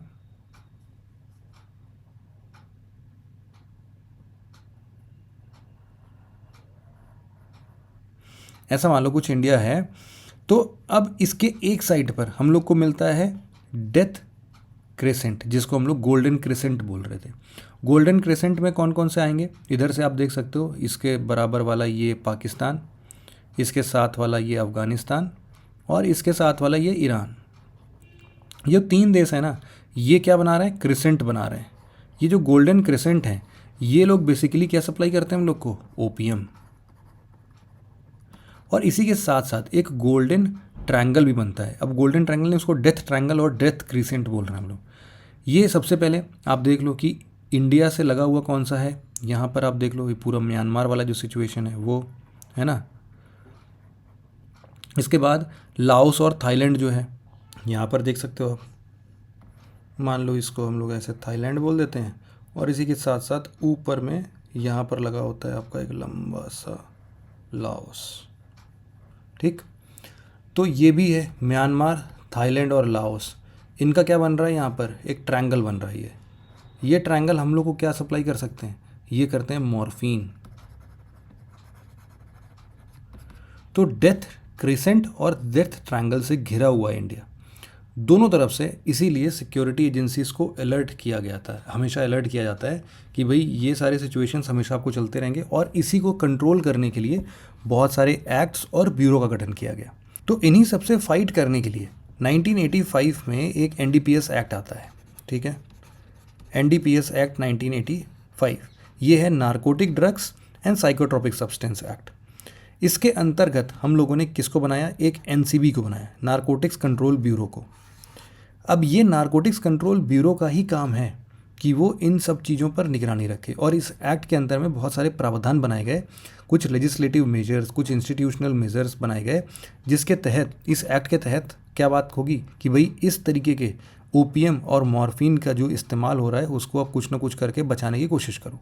ठीक है, तो यहाँ पर मेजरमेंट अगर लेने की बात करते हैं तो कुछ लेजिस्लेटिव मेजर्स हैं। तो NDPS एक्ट के अंदर में कुछ बोला गया कि भाई देखो, आप इसको बना नहीं सकते हो, आप इसको बेच नहीं सकते हो, खरीद नहीं सकते हो, कहीं पर ट्रांसपोर्ट नहीं कर सकते हो, अपने पास कहीं स्टोर मत कर लेना गलती से, और ना ही कंज्यूम कर सकते हो। ये सारे के सारे नारकोटिक ड्रग्स कैसे हैं जिनको कि आप इस्तेमाल में नहीं ला सकते हो। इनफैक्ट अगर इस एक्ट के बारे में देखो ना, यहाँ पर 3 टाइप्स में इन्होंने डिफाइन किया है। एक स्टिमुलेंट्स होते हैं, एक हेलुसिनोजेंस होते हैं, और एक नारकोटिक्स होते हैं। तो ये सारे के सारे ही इसमें एकोमोडेटिव हैं। ऐसा नहीं है कि नारकोटिक्स वाले में सिर्फ नारकोटिक्स ही हैं, क्योंकि देखो जो गांजा, चरस, ये सारी चीज़ें जो आती है ना, हश, हैश, marijuana, ये सब हेलुसिनोजेंस के अंदर में आती है, LSD बोल सकते हो आप। कुछ स्टिमुलेंट्स होती है जैसे कोकेन, और यहाँ पर नारकोटिक्स के अंदर में क्या क्या आता है, जैसे ओपीएम है, कोडीन है, एक्सटेसी, ब्राउन शुगर, हीरोइन जिसको बोलते हैं, ये सारी चीज़ें किसके अंदर में आती है, ये आती है नारकोटिक्स के अंदर में। हर चीज़ का जो आप नारकोटिक ड्रग्स को अगर इस्तेमाल कर रहे हो तो ये सब के सब क्या है, इलीगल है, इनका कंजम्पशन आप नहीं कर सकते हो, पकड़े जाओगे तो जेल हो सकती है। तो क्या है, अगर छोटे क्वांटिटी में भी अगर आप कंज्यूम करते हुए पाए गए, मतलब 0.005 ग्राम तक का भी सोचो, ऐसा खतरनाक सा है कुछ, तो भी आपको 1 साल तक की जेल, 10,000 रुपये तक का जुर्माना, या फिर अगर कुछ ज़्यादा बड़े केसेस में बने तो कुछ और भी बनेगा। अगर कुछ आप ऐसा बोल देते हो कि नहीं नहीं सर, मैं तो इसको छोड़ना चाहता हूँ, नशा मुक्ति केंद्र में डाल देंगे, वो और क्या करेंगे, वहाँ पर आपकी सज़ा तो कम हो जाएगी, लेकिन वहाँ के कुछ स्ट्रिक्ट रूल्स रेगुलेशंस फिर आपको फॉलो करने पड़ेंगे। तो इंस्टीट्यूशनल मेजर्स के तहत में क्या बात हुई कि हम लोग NCB का गठन कर लेते हैं। NCB जो है वो प्रॉपर ड्रग कंट्रोल में काम करेगा, जो भी कंट्री में ड्रग ट्रैफिकिंग वगैरह होती है इसके खिलाफ लड़ने की बात करेगा। और कुछ हम लोगों ने rules, laws, regulations legislative measures के अंदर में बना दिए, जिसमें कि सेवन करना या ये सब करना जो है वो सही नहीं है, बैन कर देते हैं, और कभी भी इन ड्रग्स का ट्रैफिकिंग नहीं कर सकते। ट्रैफिकिंग करोगे तो वो भी इलीगल है, और उसके लिए भी अपने अपने दंड जो हैं वो इसके अंदर बनाए गए हैं। सेक्शन 6 की बात कर सकते हो, सेक्शन 3 की बात कर सकते हो, इन सब में है। अगला आर्टिकल हमारा पैरामिलिट्री फोर्सेस से रिलेटेड है भाई। पैरामिलिट्री फोर्सेस जो है वो बेसिकली आप इस तरीके से समझो कि एक सेंट्रल आर्म्ड पुलिस फोर्स है, मतलब उसी को पैरामिलिट्री फोर्स बोलते हैं। ये टोटल जो है ना ऐसे 7 टाइप्स के हैं। ऐसा बोला जा रहा है कि जो सेंट्रल आर्म्ड पुलिस फोर्स के पर्सनल्स हैं, पिछले 3 सालों में उनके बहुत सारे सुसाइड के केसेस सामने आए। तो एक बार समझते हैं ये CAPF एक्चुअल में क्या होते हैं। टोटल अगर देखा जाए तो इसके अंदर में 7 कैटेगरीज हैं। कौन कौन से हैं, एक है असम राइफल्स, एक है बॉर्डर सिक्योरिटी फोर्स, एक है central Indian security force, central reserve police force, Indo Tibetan border police, national security guard और सशस्त्र सीमा बल। इसमें से ये सारे के सारे जितने हैं, ये सब के सब, इनको कौन हेड करता है भाई, इनको हेड करता है IPS ऑफिसर। लेकिन ये जो असम राइफल्स हैं, इनको लेफ्टिनेंट जनरल के पोस्ट का कोई आर्मी पर्सनल होता है वो हेड करता है। ठीक है, ये बस एक्सेप्शनल है असम राइफल्स, तो इस बात का आपको पता होना चाहिए। इन सब के ना अपने अपने अलग अलग फंक्शंस हैं।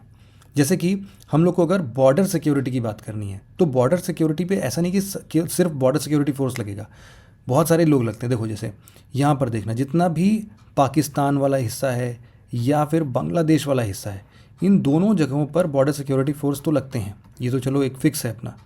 लेकिन अगर इसके अलावा हम लोग को जम्मू एंड कश्मीर वाले रीजन की बात करनी पड़े तो जम्मू एंड कश्मीर, उत्तराखंड, इन सब जगहों पर आईटीबीपी लगता है, इंडो तिब्बतन बॉर्डर पुलिस।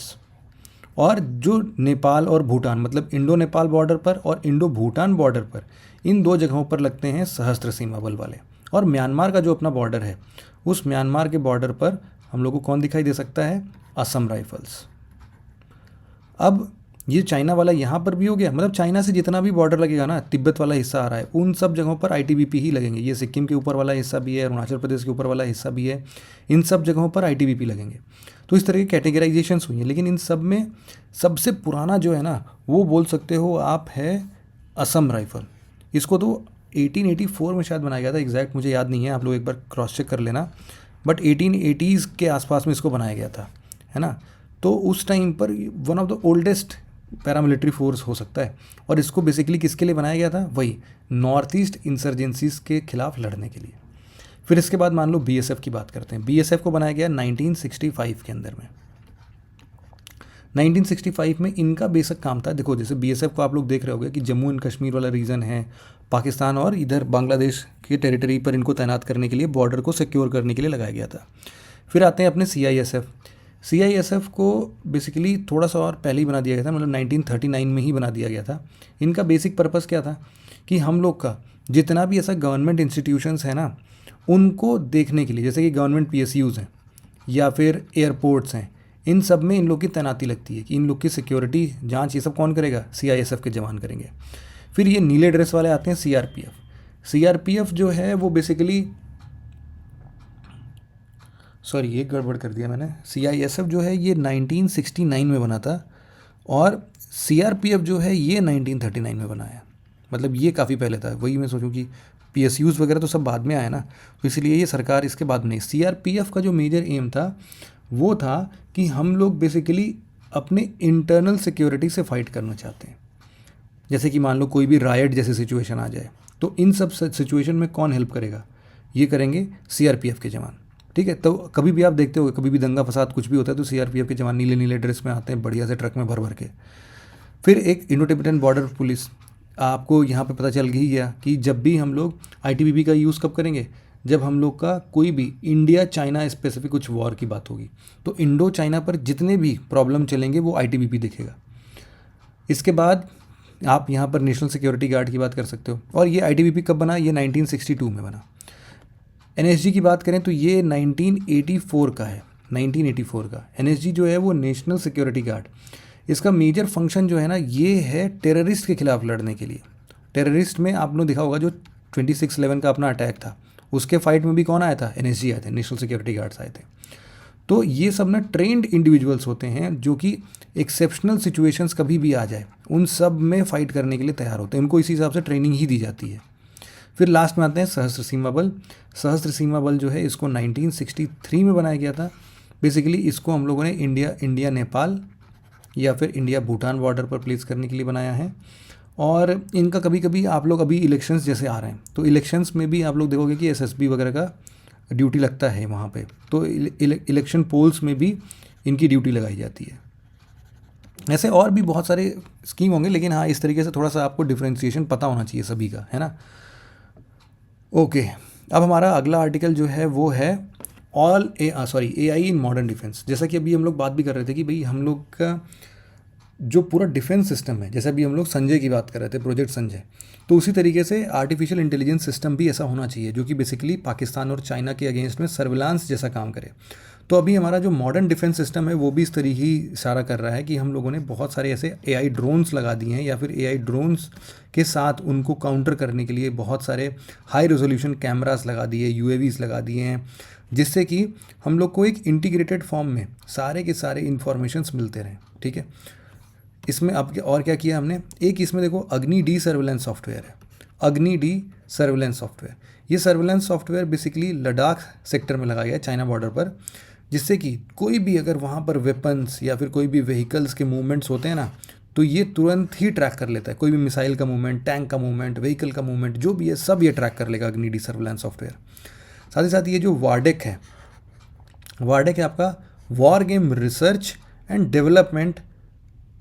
तो वॉर गेम क्या होता है? वॉर गेम में क्या हम लोग एक्चुअल फाइट कभी करते हैं? नहीं, ये बेसिकली ट्रेनिंग मैकेनिज्म होता है। ट्रेनिंग मैकेनिज्म में क्या होता है, अब तो प्रॉपर एआई का यूज़ करके हम लोग मेटावर्स में जा सकते हैं। मेटावर्स में जाके हम लोग मतलब ऐसे ही आर्टिफिशियल सिचुएशन में हम लोग को पूरा समझ में आएगा कि हम लोग का एक मेटा रूप है। उस रूप में हम लोग क्या कर रहे हैं, सबसे बातचीत भी कर रहे हैं, फाइट भी देख रहे हैं कि एक्चुअल सिचुएशन में कभी ऐसा आ गया तो हम लोग कैसे कोऑर्डिनेट करेंगे, कौन पहले एक्ट करेगा। तो एक गेम प्ले मोड पर हम लोग क्या कर रहे हैं, इस वॉर्डेक को भी इस्तेमाल कर रहे हैं, जिससे कि हम लोग ट्रेनिंग अच्छे से दे पाएँ। हमारा अगला आर्टिकल एस्फा से रिलेटेड है। इसमें क्या होता है, देखो किसी भी, एक तो स्पेशल पावर एक्ट जो है आर्म्ड फोर्सेस के लिए, ये इसने अभी नागालैंड और अरुणाचल प्रदेश में 6 महीने के लिए और एस्फा को एक्सटेंड कर दिया है। तो ये हो रहा था कि अब हट जाएगा यहाँ से, 6 महीने के लिए और एक्सटेंड कर दिया है। असम का बहुत सारा रीज़न है जहाँ पर अब इस टाइम पर एस्फा का मतलब एस्फा नहीं लागू किया गया है वहाँ पर। बट बाकी जगहों पर अगर आप देखो, मतलब नागालैंड की बात करो, मणिपुर की बात करो, या फिर इवन अरुणाचल प्रदेश से कुछ रीजन्स में, असम के भी थोड़े बहुत रीजन्स में आप लोग देख सकते हो कि अभी armed forces special power act लगाए गए हैं। तो बेसिकली इसमें क्या होता है, इनके पास ना स्पेशल पावर्स होती है कुछ, कि ये किसी को डिटेन कर सकते हैं, किसी को देखते हुए गोली मार सकते हैं अगर उनको संदिग्ध अवस्था में वो मिलता है तो इस तरीके से ना कुछ इसका कभी कभी गलत इस्तेमाल भी होता है। बट ओवरऑल एक बार एस्फा को समझते हैं कि कहाँ पर लगा सकते हैं। क्या अभी उत्तर प्रदेश में लगा सकते हैं एस्फा, मध्य प्रदेश में लगा सकते हैं एस्फा, बिहार में लगा सकते हैं। तो इसके लिए देखो कंडीशंस क्या होती है। एस्फा एक्ट के अंदर ही एक सेक्शन 3 है। सेक्शन 3 में डिफाइन किया गया है कि किसी भी एक एरिया को हम डिस्टर्ब्ड किन किन सिचुएशन में घोषित कर सकते हैं। जैसे मान लो कि अगर कोई मिलिटेंसी वहाँ पर आ गई, कोई भी दंगा फसाद ऐसे हो रहा है कि हम उसको इस तरीके से पूरा का पूरे उस इलाके को डिस्टर्ब्ड घोषित कर सकते हो। और ये घोषित कौन करेगा? या तो देखो सेंट्रल गवर्नमेंट कर ले, या फिर उस स्टेट का गवर्नर कर दे। ठीक है, अगर ये दोनों में से कोई भी एक इस पर्टिकुलर या फिर एक छोटे से एरिया या फिर एक पर्टिकुलर एरिया को डिस्टर्ब्ड घोषित कर देते हैं, being defined under section 3 of AFSPA act, तो उस केस में हम लोग वहाँ पर बोल सकते हैं कि भाई एस्फा लागू हो सकता है वहाँ पर। ठीक है, अब इस डिस्टर्ब्ड को डिफाइन कहाँ किया गया है, यहाँ पर डिफाइंड है, उस हिसाब से देख सकते हो आप लोग। साथ ही साथ अब ये समझो आप लोग कि एक बार सेंटर ने अगर डिसीजन ले लिया फिर तो ये फाइनल है, लेकिन अगर मान लो गवर्नर ने डिसीजन लिया है तो उस केस में सेंटर एक बार उन पर रिविजिट कर सकती है और चाहे तो उनको वो मतलब रिपील भी कर सकती है, हटा सकती है कि भाई ज़रूरी नहीं है कि लग जाए। गवर्नर का बोलना हमेशा फाइनल नहीं होगा। अब इस केस में कभी भी कोई भी इंसान अगर कभी गिरफ्तार किया जाता है तो उसको सीधे सबसे नज़दीकी पुलिस स्टेशन पर जो भी वहाँ पे ऑफिसर इंचार्ज होता है उसके देख रेख के अंदर में छोड़ दिया जाता है। ठीक है, तो ये टोटल एस्फा के बारे में हमने बात किया। अगला आर्टिकल हमारा India and Israel discussed maritime security से रिलेटेड है। अभी हाल फिलहाल में आप सबको भी पता है कि ये जो येमेन के हौथी रिबल्स हैं ना, उनका थ्रेट चल रहा है अपना पूरा रेड सी वाले रीजन में। तो उसी से रिलेटेड क्या हुआ कि इंडिया और इजराइल कुछ मैरीटाइम सिक्योरिटी के लिए बातचीत कर रहे हैं। ठीक है, सबसे पहले लेकिन कुछ अच्छी खास बात हुई नहीं है, मतलब ये लोग ना बहुत नॉर्मल सी बात कर रहे हैं, जैसे कि फ्रीडम ऑफ नेविगेशन मिलना चाहिए। हाँ भाई, कि दोनों लोग इस बात पर एग्री कर रहे हैं कि जो भी हमारे शिप रूट्स होते हैं वहाँ पर ना फ्रीडम होनी चाहिए। ऐसे किसी भी एक देश का कोई भी ऐसे मिलिटेंट ग्रुप है वो आके इस तरीके से, या फिर मतलब रिबल ग्रुप है वो आके इस तरीके से परेशान नहीं कर सकता है लोगों को। तो ठीक है, दोनों लोग एग्री कर गए। यहाँ पर बस आपको एक चीज़ का पता होना चाहिए कि आखिरकार ये हमेशा ना जो भी शिप्स जाती है बाबेल मंदेब स्ट्रेट से, उसको ये लोग आक्रमण पर बात करते हैं। तो ये बाबेल मंदेब स्ट्रेट कहाँ पर, एक बार देखते हैं। इसके लिए आपको पता ही होगा कि ये अपना मान लो हॉर्न ऑफ अफ्रीका की बात कर रहे हैं हम लोग, ये नीचे अपना चला जाएगा, यहीं पर अपना स्विज कैनाल है, ये इजिप्शियन पेनिनसुला, और यहाँ से प्रॉपर आता है अपना कौन, ये इजिप्शियन या सॉरी अरेबियन पेनिनसुला इस तरीके से अपना, और ये ऊपर ये कौन सा है अपना पर्शियन गल्फ़ हो गया, यहाँ पर अपना गल्फ़ ऑफ ओमान हो जाता है। और यहाँ पर अगर हम लोग कुछ कंट्रीज़ की बात करें, और ये जो एक नैरो पैसेज की हम लोग बात करते हैं, ये ही है एक्चुअल में, यहाँ पर है आपका जिबूटी, और जिबूटी के जस्ट बगल में आप लोग किसकी बात कर सकते हो, ये है आपका बाबेल मंडाब।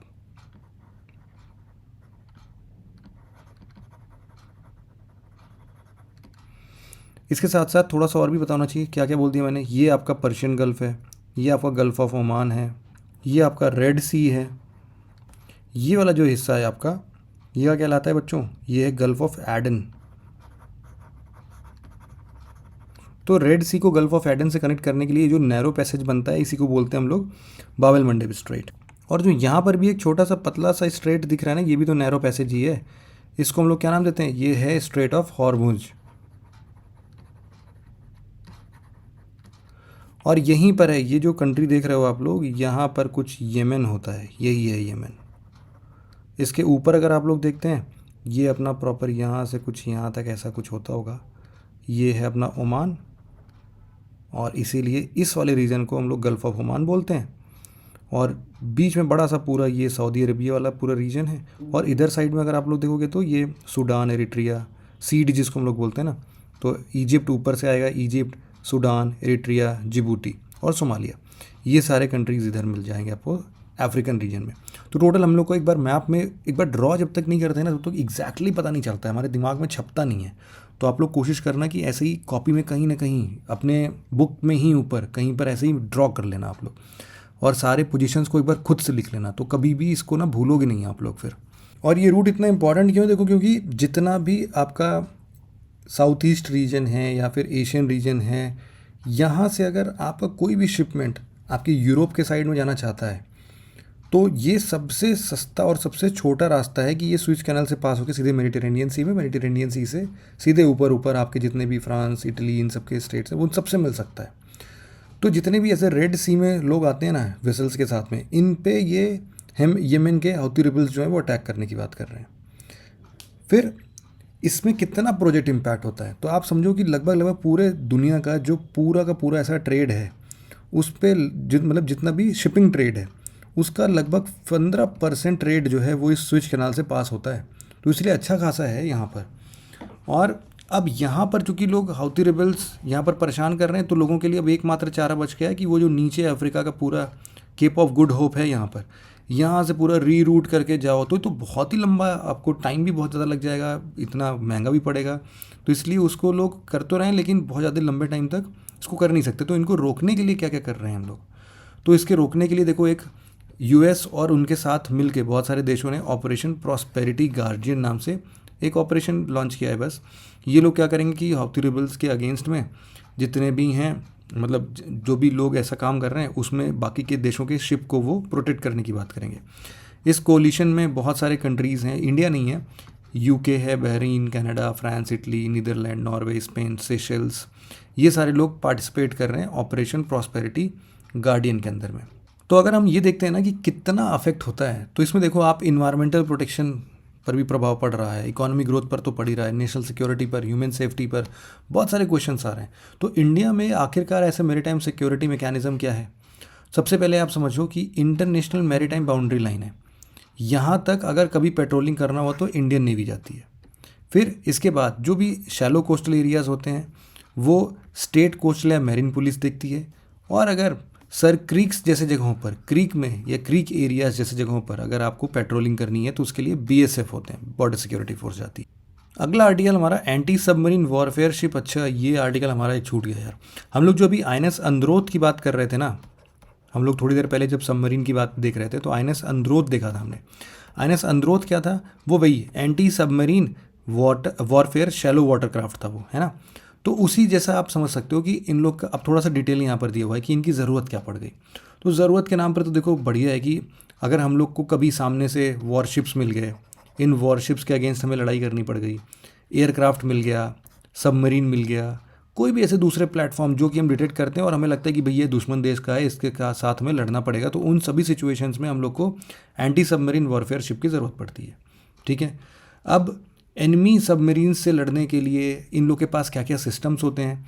यूजुअली इन लोग के पास टॉर्पीडो क्या होता है, टॉर्पीडो आप समझ लो कि एक प्रकार का under water ranged weapon system होता है, जिसको कि आप बोल सकते हैं कि भाई ये सेल्फ प्रोपेल्ड है, टारगेट के लिए खुद ही चल देता है, वाटर सरफेस हो या उसके ऊपर का हो, सब जगह पर ये खुद ही काम कर सकता है। तो इनफैक्ट अभी अगर आप लोग देखोगे तो 3 इंपॉर्टेंट अगर आपको देखना है टॉर्पीडो, तो एक है टॉर्पेडो शाइना, इसका नाम है HYENA, शाइना। शाइना जो है ये एडवांस लाइट टॉर्पेडो है। ये इंडिया का पहला indigenous advance light weight anti submarine torpedo था। इसको वही NSTL ने बनाया था, naval science and technology lab, DRDO ने ही बनाया था। इसके साथ साथ एक इम्पॉर्टेंट, अभी शायद इसका जिक्र भी होने वाला है, वरुणास्त्र, आपके इसमें दिया होगा बुक में। तो वरुणास्त्र जो है ये, जैसे कि जो ये शाइना है ना, ये लाइट वेट टॉर्पीडो है। वरुणास्त्र जो है इंडिया का पहला हैवी वेट टॉर्पीडो है। और हैवी वेट टॉर्पीडो है ये, एंटी सब इलेक्ट्रिक टॉर्पीडो भी बोल सकते हैं। मतलब इंडिजिनस ऐसा है कि थोड़ा बहुत हेल्प लिया गया है, लेकिन 95% से ज़्यादा इंडिजिनस ही है, एक बोल सकते हो। और इसी के साथ साथ ना एक चीज़ आप और याद कर सकते हो कि अपने पास एक proper torpedo launch and recovery vessels है। उसको क्या नाम देते हैं हम लोग? अस्त्रधारिणी, INS अस्त्रधारिणी, इसीलिए इसको अलग कलर में लिख रहा हूँ, अस्त्रधारिणी। ये टॉर्पीडो नहीं है, ये INS अस्त्रधारिणी है। ये रिकवरी वेजल बोल सकते हैं इनको, ठीक है, रिकवरी वेजल है ये। और इसके ऊपर भी बढ़िया टॉर्पेडो वगैरह हमने लगा रखा है। तो एंटी सबमरीन वॉरफेयर हम लोगों ने समझ लिया, सारे के सारे जो इस पर टॉर्पेडो वगैरह लगते हैं वो समझ लिया। और सिर्फ टॉर्पेडो ही नहीं लगते, मतलब और भी बहुत सारे एंटी सबमरीन वॉरफेयर रॉकेट्स लग सकते हैं, माइंस वगैरह का इस्तेमाल करते हैं ये लोग, अलग अलग ऐसे रिमोट कंट्रोल गन्स होते हैं। तो ऐसे बहुत सारी चीज़ों का इस्तेमाल हम लोग ऐसे एंटी सबमरीन वॉरफेयर शिप्स में कर लेते हैं। अगला आर्टिकल हमारा DRDO का एंटी ड्रोन टेक्नोलॉजी से रिलेटेड है। ये एंटी ड्रोन टेक्नोलॉजी क्या है? देखो सिंपल सा है कि अगर हम लोग को ड्रोन्स को काउंटर करना है ना, तो हम लोग अलग अलग तरीके से कर सकते हैं। मान लो दुश्मन देश का ड्रोन हमारे क्षेत्र में आ गया, या फिर सर्विलांस करने के लिए हमें दिख गया कि अरे ये तो दुश्मन देश का ड्रोन है, तो हम क्या कर सकते हैं? उसको मार गिरा सकते हैं। एक तो चलो मिसाइल दाग दिया, सीधे ख़त्म, एक बार में बात ख़त्म। तो इसको हम लोग 2 टीम्स में डिवाइड कर सकते हैं कि ड्रोन को मारना है ना, तो देखो एक हमारे पास टीम है, उसको हम लोग बोलते हैं काइनेटिक सिस्टम्स। काइनेटिक सिस्टम में क्या होगा कि जैसे कुछ मिसाइल, कोई बंदूक, गोली, कुछ भी ऐसा मार दिया जो कि चल के जा रहा है और वो उसको सच में ख़त्म कर दे रहा है। तो इसमें हम लोग क्या करते हैं? बुलेट्स, मिसाइल्स, इन सब का इस्तेमाल करके ड्रोन को गिरा डालते हैं। और दूसरा एक सिस्टम जो होता है उसको हम लोग बोलते हैं non kinetic system. Non kinetic system का क्या मतलब है कि भाई अब हम लोग का ना कोई ऐसा चलने वाला काम नहीं होगा, लेकिन हम लोग इसके सिग्नल की स्ट्रेंथ वीक कर देंगे। मान लो कि हमने इसके सामने एक ऐसा फ्रीक्वेंसी हमने स्टार्ट कर दिया, ऐसा नॉइस सिग्नल भेजना स्टार्ट कर दिया कि जो ये ड्रोन फ़ोटो खींच के या कुछ भी अपने सिग्नल सर्विलांस के लिए आया था वो वापस भेजना चाहता है, वो कर ही नहीं पाएगा, भेज ही नहीं पाएगा, ब्लॉक कर दिया हमने। तो ये यहाँ पर भले आ जाए, लेकिन यहाँ से ना कुछ खींच पाएगा ना कुछ भेज पाएगा, तो ये गया काम से, नॉन काइनेटिक सिस्टम्स में आ जाते हैं। इनकी फ़्लाइट कैपेबिलिटीज़ को हम लोग रडार के थ्रू भी कभी कभी कंट्रोल कर सकते हैं। तो फ्रीक्वेंसीज़ के साथ साथ, या फिर हमने इनको मतलब ऐसी फ्रीक्वेंसी भेजना स्टार्ट कर दिया कि ये अपना GPS लूज़ कर दें, और GPS के साथ साथ ये भटक जाएं, इनको हम ही कंट्रोल करने लगें, कंट्रोल करके बुला लें अपने पास ही। तो ऐसे बहुत सारे सिस्टम्स हैं जिनको हम लोग एंटी ड्रोन टेक्नोलॉजी बोल सकते हैं। Counter drone technology, anti drone technology, ये सारी की सारी चीज़ें क्या है? एक ही हैं। ड्रोन्स के बारे में आप सबको वैसे तो देखो पता ही होगा, ड्रोन के पास अपनी बढ़िया क्षमता होती है। क्या क्या कर सकते हैं ये लोग? देखो सर्विलांस के लिए क्या है, आप भेज सकते हो, बिल्कुल भेज सकते हो। रिकनाइसेंस के लिए आप भेज सकते हो, बिल्कुल भेज सकते हो। रिकनाइसेंस का मतलब भी यही होता है कि हम लोग दुश्मन देश की टेरिटरी में घुस के अगर कुछ मिलिट्री एक्सप्लोर करना चाहते हैं या फिर उनका कुछ सर्वे वगैरह करना चाहते हैं, तो उसको रिकनाइसेंस मिशन बोलते हैं। इसके अलावा आपको बॉर्डर सिक्योरिटी मेंटेन करना है तो भी ड्रोन का बढ़िया इस्तेमाल कर सकते हो। आपको सर्च एंड रेस्क्यू के लिए अगर ऐसा कुछ ऑपरेशन चलाना है, इन मिशंस के लिए भी आप यूज़ कर सकते हो। आपको कोई भी इंपॉर्टेंट सामान है जिसकी डिलीवरी करनी है, तो इस डिलीवरी के लिए भी ड्रोन का इस्तेमाल हो सकता है। बैटल फील्ड में क्या चल रहा है उसके लिए अगर आपको कुछ ऊपर से देखने की ज़रूरत पड़ रही है, तो आप उस टाइम पर भी बढ़िया ड्रोन को भेज सकते हो। इवन जो माइन एरियाज़ होते हैं जहाँ पर छिपा के हम लोगों ने माइन लगाया है, उनको डिटेक्ट करने के लिए भी आप ड्रोन का सहारा ले सकते हो। मतलब कहीं पर जहाँ पर इंसानों को जाने में दिक्कत है या उनके जान का खतरा है, उन जगहों पर आप ड्रोन को आराम से भेज सकते हो, आपका सारा काम करके आएगा। और इनफैक्ट ये तो बहुत ही छोटे लेवल पर हमने बात किया, ड्रोन के अनलिमिटेड स्कोप्स हो सकते हैं, कुछ भी कर सकता है भाई। ड्रोन पर मिसाइल लगा के भेज दो, मिसाइल दाग देगा। अब तो बहुत सारे ऐसे ड्रोन भी आ गए हैं, अनमैन्ड एरियल व्हीकल जिनको हम लोग बोल रहे हैं, कि वो रिमोटली कंट्रोल्ड होते हैं, ऑटोनोमस फ्लाइट भी ले सकते हैं और कंट्रोल्ड फ्लाइट भी ले सकते हैं, GPS का बाकायदा इस्तेमाल करके लीथल और नॉन लीथल दोनों टाइप के मिसाइल्स या कार्गो को अपने साथ में लेके जा सकते हैं। इनका एंड्योरेंस भी, अब जिस हिसाब से बैटरी डेवलपमेंट अच्छा हो रहा है तो एंड्योरेंस भी काफ़ी सही है कि आराम से हो सकता है कि 48 घंटे के लिए, 24 घंटे के लिए आराम से इनको हवा में ही उड़ा के रख सकते हो आप लोग। और इनके पास अपना खुद का लेज़र बेस्ड किल सिस्टम भी होता है। तो ऐसे बहुत सारे फ़ायदे हैं एंटी ड्रोन टेक्नोलॉजी के। और इसके साथ साथ हम लोगों ने भी पढ़ा कि ड्रोन कैसे कैसे हो सकते हैं। इसके बाद हम लोगों ने ये सबमरीन वाले टॉपिक्स अब आपके आ रहे होंगे, ये सब तो हमने पहले ही अच्छे से डिस्कस कर लिया था। अब हमारा आता है अदर इम्पॉर्टेंट न्यूज़, ऐसे करके था एक टॉपिक, हाँ ये रहा। अदर नोटेबल न्यूज़ में सबसे पहले है responsible AI in the military. ऐसा करके एक पहली बार विश्व में ऐसा पहली बार ग्लोबल समिट हो रहा है। ये ग्लोबल समिट रिस्पॉन्सिबल एआई का इस्तेमाल बोल रहा है कि भाई मिलिट्री जोन में ना हम लोग ऐसा ही कुछ इस्तेमाल में देख सकते हैं। मतलब कि कहीं पर भी कोई आर्म्ड कॉन्फ्लिक्ट हो ना, उस आर्म्ड कॉन्फ्लिक्ट से लड़ने के लिए आप लोग हमेशा आर्टिफिशियल इंटेलिजेंस को डिप्लॉय कर सकते हो, उसका सहारा ले सकते हो। तो इसके लिए कुछ कॉमन प्रिंसिपल बना लेते हैं जिस पे सब लोग एग्री करें, और इन्हीं सब बातों पर सारे गवर्नमेंट्स वगैरह मिलकर कुछ बातचीत कर रहे थे, बस इतना ही है। एक आर्टिकल है हमारा स्पाई बैलून से रिलेटेड। अभी हाल फिलहाल ने यूनाइटेड स्टेट ने चाइना का एक स्पाई बैलून जो है ना वो शूट किया। ये स्पाई बैलून्स क्या होते हैं, ये ना आपके टेरिटरी में जाएंगे, बहुत ऊपर ऊपर नहीं, मतलब आराम से नीचे लेवल पर ही उड़ते हैं। ये नीचे लेवल पर इसलिए उड़ रहे हैं, कितना ऊपर उड़ते होंगे आप बोल सकते हो कि लगभग ऐसे ही, मतलब 15 किलोमीटर 18 किलोमीटर की ऊंचाई पर उड़ते हैं। 15-18 क्यों, क्योंकि 8-9-10 किलोमीटर की ऊंचाई पर तो अपने एयरक्राफ्ट यूजुअली उड़ते हैं। तो 15-18 तक ऊपर उड़ते हैं ना, तो ये दिखाई नहीं देते ज़्यादा करके। जब ये दिखाई नहीं देते हैं, और वैसे तो आपको निगरानी रखनी तो आप सैटेलाइट से भी इस्तेमाल करके ले सकते हो, सारे के सारे सैटेलाइट के ऊपर तो बहुत अच्छे अच्छे सिस्टम्स लगे हैं। लेकिन ये 15 से 18 किलोमीटर ऊपर उड़ के जाता है ना जब ये, तो ये काफ़ी क्लियर इमेजेस वगैरह लेना स्टार्ट करता है। इसके अंदर हाई एंड कैमराज हम लोग लगा देते हैं और भी बहुत सारे इक्विपमेंट्स लगाते हैं जो कि सर्विलांस का काम करता है। लेकिन वही अगर दिख गया तो लोग शूट कर देंगे इसको, सिंपल सी बात है। तो अभी हाल फिलहाल में स्पाई बैलून इसीलिए न्यूज़ में था क्योंकि यूएस के ऊपर चाइनीज़ स्पाई बैलून देखा गया था और उसको उन्होंने शूट डाउन कर दिया। अब इसमें बस आपको ये ध्यान रखना चाहिए कि इनके पास हाई एंड कैमराज होते हैं और इनके पास अच्छा सा सब कुछ, मतलब निगरानी करने के लिए तो बहुत ही अच्छे अच्छे डिवाइसेस, इंटेलिजेंस गैदर करने के लिए बहुत अच्छे अच्छे डिवाइसेस इसमें माउंट होते हैं। और इतना इसीलिए कर पा रहे हैं, इतना रिस्क इसीलिए ले रहे हैं क्योंकि सैटेलाइट से हम लोग उतने क्लियर कट सर्विलांस नहीं कर सकते, उतने इंटेलिजेंस गैदर नहीं कर पा रहे। तो इसलिए हम लोग थोड़ा नीचे आके करना चाहते हैं, 15-16 किलोमीटर 18 किलोमीटर ऊंचाई पर देख के इसको करना चाहते हैं। अगला आर्टिकल हमारा वायु लिंक से रिलेटेड है।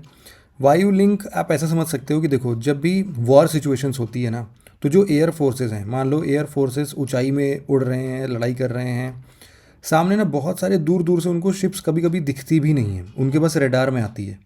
तो उस केस में उनको समझ में नहीं आता यार कि ये अपना वाला है या फिर ये दुश्मन देश का है, मतलब एनिमी नेशन का है।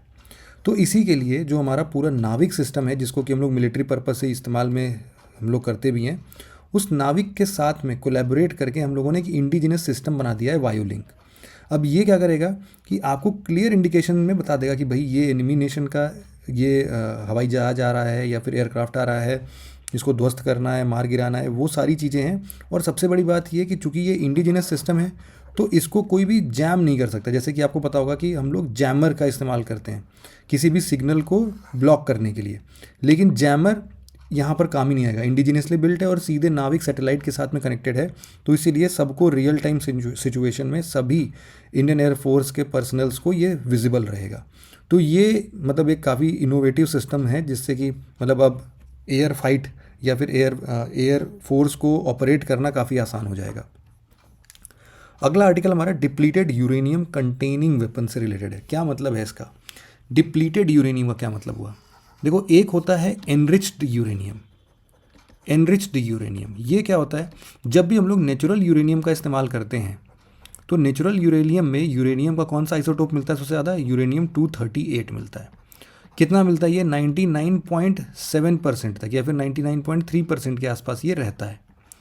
तो इसमें से ना बहुत ही कम हिस्सा जो कि फिसाइल मटेरियल के तौर पर होता है। फिसाइल मटेरियल मतलब कि जिसको कि हम लोग अगर इस्तेमाल करें तो वो चेन रिएक्शन में तब्दील हो जाए, मतलब कि एक न्यूट्रॉन से इस एटम को हिट करें तो ये उससे 3 और न्यूट्रॉन निकले, वो 3 और न्यूट्रॉन दूसरे और ऐसे ही एटम्स को हिट करें, उससे और ऐसे ही, और बहुत हैवी एनर्जी और हीट निकलती हो, उसको बोलते हैं फिसाइल मटेरियल। तो फिसाइल मटेरियल में क्या है? जैसे कि यूरेनियम 235 है, इसकी मात्रा बहुत कम होती है, इसीलिए हम लोग कुछ एक मैकेनिज़्म लगाते हैं और इनको सेपरेट करते हैं कि भाई यूरेनियम 235 थोड़ा और बढ़ जाए अपने 1 किलो यूरेनियम में, अगर ऐसा कुछ बोलना है तो हम लोग ऐसा बना देते हैं कि भाई देखो, अगर हमें अपना न्यूक्लियर पावर प्लांट चलाना है, बिजली पैदा करनी है, तो एनरिचमेंट ऐसा हो जाए कि अभी तक जो यहाँ पर 0.7% था, इसको हम लोग थोड़ा बढ़ा के 4-5% तक कर देते हैं। और साथ ही साथ हम ऐसा करते हैं कि अगर हम लोग को वेपन्स बनाने हैं इससे, तो वेपन्स बनाने के लिए भाई हम लोग को और ज़्यादा इसमें एनरिचमेंट करनी पड़ेगी, जिसको हम लोग बोलते हैं एनरिच्ड यूरेनियम। तो एनरिच्ड यूरेनियम अप्रॉक्सीमेटली 20% 30% के आसपास होना चाहिए, तब जाके उसका विस्फोट तगड़ा होगा, मतलब तब जाके हम एक भारी भरकम विस्फोट कर पाएंगे। तो इसीलिए हम लोग एनरिच्ड यूरेनियम का इस्तेमाल करते हैं। लेकिन जब हम लोग एनरिच्ड यूरेनियम का इस्तेमाल कर लेते हैं, मान लो कि न्यूक्लियर पावर प्लांट में हम लोग एनरिच्ड यूरेनियम का इस्तेमाल कर रहे हैं, तो जो बाई प्रोडक्ट निकलता है यूरेनियम का, वो होता है डिप्लीटेड यूरेनियम। ठीक है, डिप्लीटेड यूरेनियम। इसका इस्तेमाल हम लोग ऐसे कुछ रेडियो एक्टिव या फिर रेडियो एक्टिव सब्सटेंस जैसा नहीं कर सकते हैं। तो हम लोग क्या करेंगे, इस डिप्लीटेड यूरेनियम का एक अब प्रॉपर्टी समझ में आया है कि डिप्लीटेड यूरेनियम एक तो लेस रेडियो एक्टिव है या और नॉन रिएक्टिव है।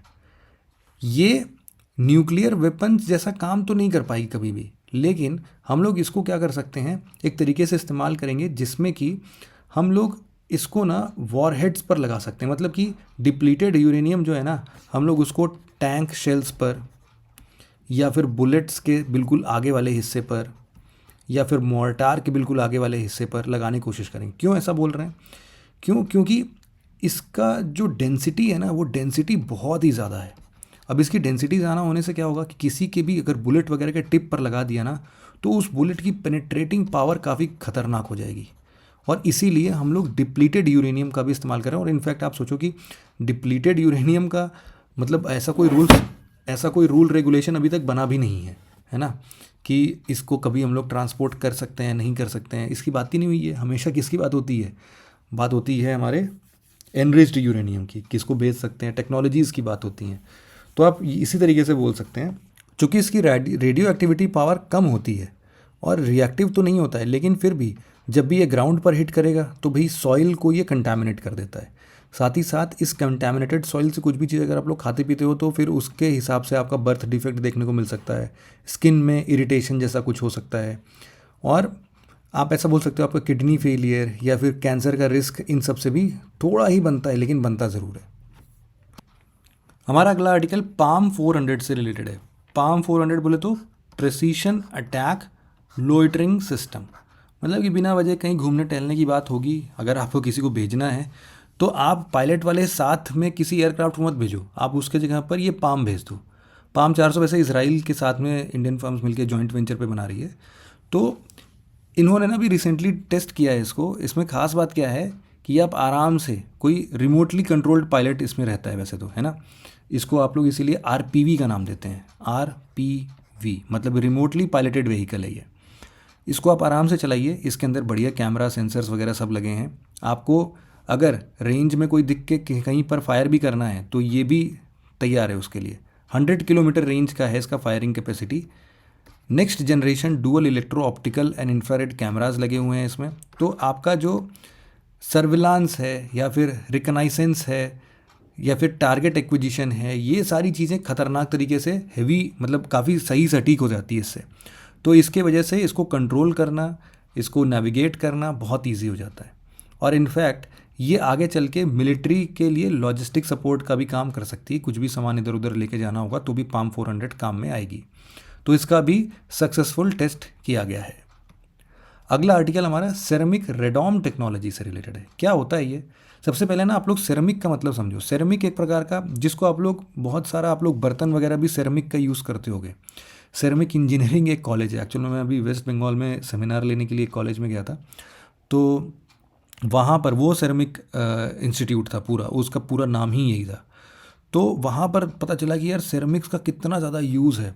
इवन जो हम लोग मेडिकल पर्पस में बोन रिप्लेसमेंट या फिर जो घुटनों में हम लोग बोलते हैं ना कि यार वो पूरा बोन रिप्लेस करना पड़ेगा, उसके लिए भी आज के टाइम पर सेरेमिक बहुत ही अच्छा फंक्शन कर रहा है। क्यों? क्योंकि सबसे बेस्ट पार्ट क्या है इसका कि ये ना कोरोजन रेसिस्टेंट है, मतलब कि नॉन कोरोसिव है। कभी कुछ भी लिक्विड का कांटेक्ट आएगा तो कोई पंगा नहीं देगा ये। हार्ड है, ब्रिटल है, मजबूत है, नॉन मेटेलिक है, non conducting of heat and electricity. तो हर तरीके से जैसा हमें एक बेस्ट इंसुलेटर टाइप का कोरोसिव रेसिस्टेंट मटेरियल चाहिए था, वो सेरेमिक बहुत सही जगह पर काम करता है। और इनफैक्ट इसीलिए हम लोग इसको इस्तेमाल कर सकते हैं अगर हम लोग को कुछ भी एंटीना या फिर रेडार गियर इन सब के ऊपर अगर एक शील्ड बनाना है, तो उस शील्ड या फिर उस प्रोटेक्टिव लेयर का भी काम ये सेरेमिक कर सकती है ना। तो अब इससे क्या होगा कि जितना भी हार्श कंडीशन दे दो इसको, क्योंकि हीट और ये सब कंडक्ट ही नहीं करती है, तो बारिश हो जाए, बहुत धूप हो जाए, अल्ट्रावायलेट रेडिएशन आ जाए, बहुत हवा चल जाए, इन सब से इसको कोई फ़र्क ही नहीं पड़ेगा। तो इसीलिए कार्बोरेंडम यूनिवर्सल लिमिटेड क्यूमी, इन्होंने एक डीआरडीओ के साथ एग्रीमेंट साइन किया है, जिसमें कि वो लोग जितने भी ऐसे मिसाइल सिस्टम हैं या फिर एरोस्पेस का यूज़ कर रहे हैं, उसमें वो लोग सेरेमिक रेडॉम्स लगा के देंगे। सेरेमिक रेडॉम, तो सेरेमिक रेडॉम जैसे ये आप देख रहे हो यहाँ पर, ये है। तो ये मतलब इसी तरीके से इंसुलेटर वगैरह, इसीलिए इतना इसको काम में हम लेके आ सकते हैं। अगला हमारा आर्टिकल जो है वो है टैक्टिकल न्यूक्लियर वेपन से रिलेटेड। अभी हाल फिलहाल में रशिया ने अनाउंस किया है कि वो बेलारूस में अपना टैक्टिकल न्यूक्लियर वेपन डिप्लॉय करेगा। टैक्टिकल न्यूक्लियर वेपन का क्या मतलब होता है कि ये न्यूक्लियर वेपन एग्जैक्टली नहीं होते हैं, लेकिन कुछ ऐसे वेपन्स होते हैं जिसमें हम लोग छोटा ही सही लेकिन न्यूक्लियर वॉरहेड्स लगा के रख लेते हैं, और जब भी कुछ भी दिक्कत आएगी तो इसको चला सकते हैं। इसको हम लोग क्या बोलते हैं, टैक्टिकल न्यूक्लियर वेपन्स। इसको हम लोग सही जगह पर प्लेस करते हैं, मतलब कहीं अंदर छिपा के नहीं रखते, बल्कि लोगों को बता के रखते हैं कि भाई देखो यहाँ पर हमने प्लेस कर दिया है, अब डर के रहना हमसे। तो डिटरेंस वगैरह के लिए भी इसका इस्तेमाल करते हैं हम लोग। हमारा अगला article space militarisation and weaponisation से रिलेटेड है। इसमें देखो दो टर्म्स आ गए। पहला कौन सा है, ये है स्पेस मिलिटराइजेशन, और दूसरा है स्पेस वेपनाइजेशन। अभी आप लोग को हाल फिलहाल में पता होगा कि हम लोगों ने एसैट टेस्ट कंडक्ट किया था, मतलब एंटी सैटेलाइट टेस्ट कंडक्ट किया था, सक्सेसफुली था, कि कोई भी हमारा पुराना कोई बिना काम का सैटेलाइट पड़ा था उसको हम लोगों ने ध्वस्त कर दिया यहाँ से मिसाइल भेज के। This will be known as weaponization of space. और इसीलिए जिस हिसाब से वॉरफेयर का नेचर बिल्कुल से चेंज होता जा रहा है, तो स्पेस को हम लोग हमेशा कंसिडर कर रहे हैं फोर्थ प्लेस ऑफ फाइट या फिर war. Fourth place of war, तो एयर, वाटर या फिर लैंड, ये तीन जगह तो ऑलरेडी वॉर वगैरह चलेगा ही, लेकिन space can also be considered as a place of war. तो इसीलिए हमको इसको वेपनाइज करने के लिए भी पूरी क्षमता होनी चाहिए। कभी भी कुछ भी पंगा होता है तो दूसरे देश का हम लोग सैटेलाइट मार गिराएं, है ना, उनका पूरा कम्युनिकेशन ही गिर जाएगा, हिल जाएगा। तो this will be known as weaponization of space. और साथ ही साथ जो मिलिटराइजेशन ऑफ स्पेस है, इसका क्या मतलब है कि हम लोग अच्छे टेक्नोलॉजी का इस्तेमाल करें। जो भी सैटेलाइट वगैरह लॉन्च कर रहे हैं ना, उसी में हम लोग सर्विलांस के लिए, रिकनाइसेंस के लिए ऐसे कुछ इक्विपमेंट्स फिट इन कर दें, जिससे कि हम लोग इस चीज़ का इस्तेमाल फ्यूचर में कभी भी वॉर सिचुएशंस में कर सकते हैं, वॉरफेयर में यूज़ कर सकते हो। तो ये क्या कहलाएगा, मिलिटराइजेशन ऑफ स्पेस या फिर स्पेस मिलिटराइजेशन। ठीक है। अगला आर्टिकल हमारा डीप ओशन मिशन मत्स्य 6000 से रिलेटेड है। एक ना अपना समुद्रयान प्रोजेक्ट है। जैसे कि हम लोग गगनयान चला रहे हैं ना, कि हम लोग को बहुत ऊपर अपने लो अर्थ ऑर्बिट में 350-400 किलोमीटर ऊपर में जाके एक्सपेरिमेंट्स कंडक्ट करने हैं, लो अर्थ ऑर्बिट में ट्रैवल करके आना है। इसी तरीके से गगनयान जैसा हाइट, समुद्रयान हम डेप्थ की बात करते हैं। इसमें 6000 इसलिए क्योंकि ये 6000 मीटर नीचे, मतलब कि 6 किलोमीटर नीचे जाना चाहता है, to find out polymetallic nodules, extract करने के लिए पॉलीमेटेलिक नोड्यूल्स को। तो ये एक प्रकार का आपका डीप ओशन मिशन होने वाला है। डीप ओशन मिशन, अभी तक ऐसा कुछ है नहीं अपने पास, तो लेकिन 6 किलोमीटर नीचे पानी में जाएंगे कैसे? ये जाएंगे हमारे इस यान की मदद से, जिसका नाम है समुद्रयान, या सॉरी इसका नाम है मत्स्य। तो ये अपना जो डीप सी डाइविंग व्हीकल है मत्स्य, इसका इस्तेमाल करें, मत्स्य 6000 का, और ये समुद्रयान प्रोजेक्ट के अंदर में ही बनाया गया है। अगला आर्टिकल इस तरीके से हमारा मिसाइल सिस्टम इन न्यूज़ से रिलेटेड है। कौन कौन से मिसाइल अभी हाल फिलहाल में न्यूज़ में रहे हैं, तो उसमें सबसे पहला जो है वो है MR-SAM, मतलब कि medium range surface to air missile. Medium range surface to air missile में एक अपना है एंटी शिप मिसाइल को इंगेज करने की कैपेबिलिटी के साथ ये MR-SAM है। मीडियम रेंज का है, एंटी शिप मिसाइल है, बस इतना ही न्यूज़ में, इसको कुछ खास क्या ही पढ़ोगे आप। अगला आर्टिकल हमारा हाइपरसोनिक मिसाइल से रिलेटेड है। हाइपरसोनिक मिसाइल नाम से पता चल रहा है कि इसकी स्पीड क्या होगी, मैक 5 से ज़्यादा होगी। अभी हाल फिलहाल में रशिया ने जब यूक्रेन के ऊपर टारगेट किया था ऐसा कुछ एयर स्ट्राइक्स, तो उसमें उन्होंने ऐसे ही हाइपरसोनिक मिसाइल, जिसका नाम ये किंजल डैगर, इन सब का इस्तेमाल किया था। वही है कि एक तो इसकी स्पीड ज़्यादा है, मैक 5 मतलब हाइपरसोनिक है, और साथ ही साथ जो बैलिस्टिक मिसाइल के साथ एक पंगा है ना कि हम उसको मैन्यूवर नहीं कर सकते, इसको आप लोग मैन्यूवर कर सकते हो। तो जहाँ पर भी टारगेट पहुँचाना है उस सीधे हम लोग उसको बाद में भी टारगेट हिट कर सकते हैं, उसको मैन्यूवर कर सकते हैं, अपने हिसाब से दाएँ बाएँ ऊपर नीचे मोड़ सकते हैं। अगला आर्टिकल हमारा प्रलय मिसाइल से रिलेटेड है। तो नॉर्मली देखो जो अभी बैलिस्टिक मिसाइल्स होते थे, वैसे तो देखो प्रलय शॉर्ट रेंज का है, तो इसमें ये एक प्रकार का बैलिस्टिक मिसाइल है। बैलिस्टिक मिसाइल में अभी तक क्या होता था कि भाई हम लोगों ने कोई मिसाइल लॉन्च किया, वो पैराबोलिक पाथ पर गया और कहाँ पर हिट करेगा ये एग्जैक्टली हम लोग को पता होता था। तो ये पाथ ना कोई भी ट्रैक कर लेता था, है ना। ये आप, मैं, जो दुश्मन देश है वो कोई भी ट्रैक कर सकता था कि भाई यहाँ से मिसाइल उड़ा है तो यहीं पर फूटेगा, क्योंकि मैन्यूवर नहीं कर सकते। तो अब क्या हुआ है, प्रलय मिसाइल एक प्रकार का स्पेशल मिसाइल है जो कि क्वासी बैलिस्टिक मिसाइल है। क्वासी बैलिस्टिक क्यों बोल रहे हैं, क्योंकि कुछ हाइट तक तो इसको मैन्यूवर नहीं कर सकते, लेकिन जब ये नीचे आने के लिए बनेगा ना तो उस टाइम पर हम लोग इसको मैन्यूवर कर सकते हैं। यहाँ पर भी जा सकता है, यहाँ पर भी जा सकता है, यहाँ पर भी जा सकता है। तो जो हम इसका पाथ ट्रैक कर लेते थे अभी तक, वो वापस से फिक्स नहीं हो सकता है। तो अभी तो इसकी रेंज 150 से 500 किलोमीटर तक की रेंज का है ये, लेकिन ये अपने डिस्टेंस को लास्ट मोमेंट पर चेंज कर सकता है, ठीक है। तो इसीलिए जो एजम्पशंस होंगे वो काम नहीं आएंगे। तो वैसा ही ये क्वासी बैलिस्टिक मिसाइल है। प्रलय मिसाइल क्या है, क्वासी बैलिस्टिक मिसाइल। अग्नि प्राइम मतलब कि जो अभी हम लोग प्रॉपर अभी बिल्कुल इस सेशन के शुरुआत में हम लोग देख रहे थे कि एक अग्नि मिसाइल बनाया गया था। अग्नि मिसाइल किस में बनाया गया था, integrated guided missile development program के अंदर में। पटना में एक ए जो है वो क्या था, सॉरी डेवलपमेंट प्रोग्राम डीपी है, IGMDP में एक ए जो है वो अग्नि था, दूसरा ए क्या था, आकाश।